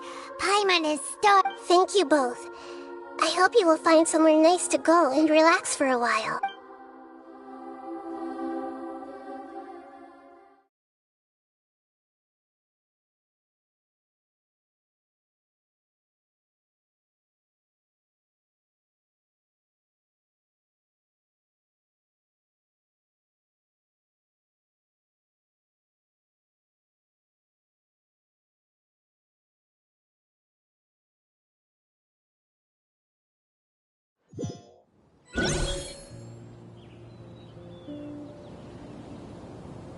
I've got it! I can end my novel with some words from Mikoshi Nagamasa. You mean because everyone else in the story is dead? Yeah, I heard that Mikoshi Nagamasa died at a ripe old age. He's the perfect fit to be the narrator of the epilogue. The dark clouds had dissipated, but they continued to cast their shadow in Mikoshi Nagamasa's mind for decades to come. Then, one night, as an old man, he had a dream. On the night when that prized blade, the Daitatara Nagamasa, was forged, the people rejoiced, and there was painting, dancing, and drinking. All these expressions of joy melted down in the furnace fire and turned into red clouds that rallied around the final sunrise that Mikoshi Nagamasa saw in his lifetime. Life is a story too long to be told, a journey that you must walk to behold.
It's about time we had a break. As soon as you stop, all the tiredness and hunger comes rushing back. Wow, great! Huh? Look at the vase. Did someone break it while they were cleaning the room or something? But Paimon doesn't remember there being a cleaner.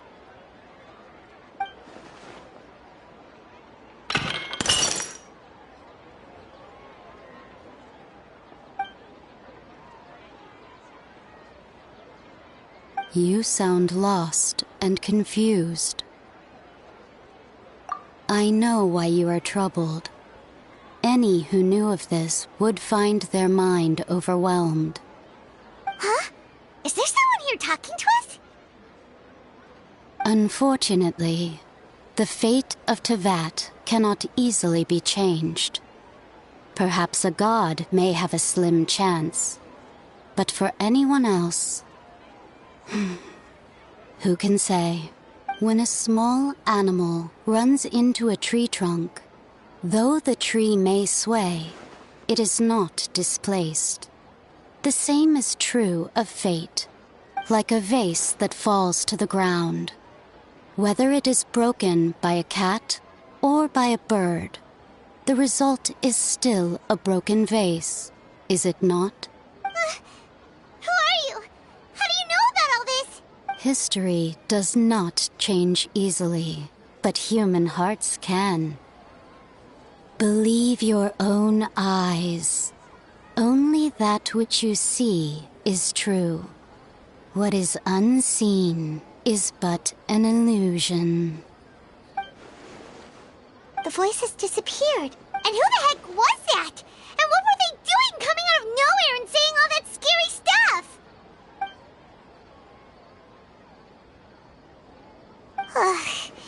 Anyway, that face is still lying there broken on the ground. It feels wrong just leaving it there.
Time to go.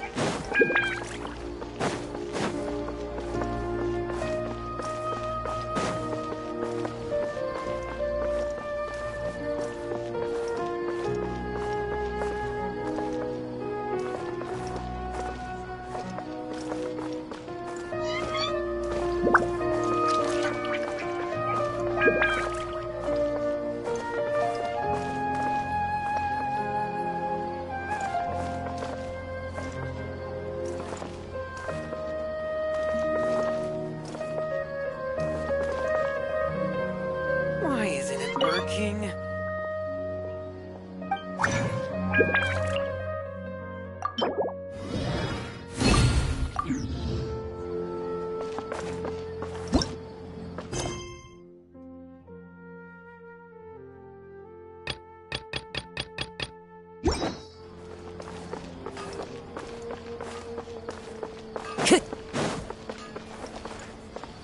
One with nature.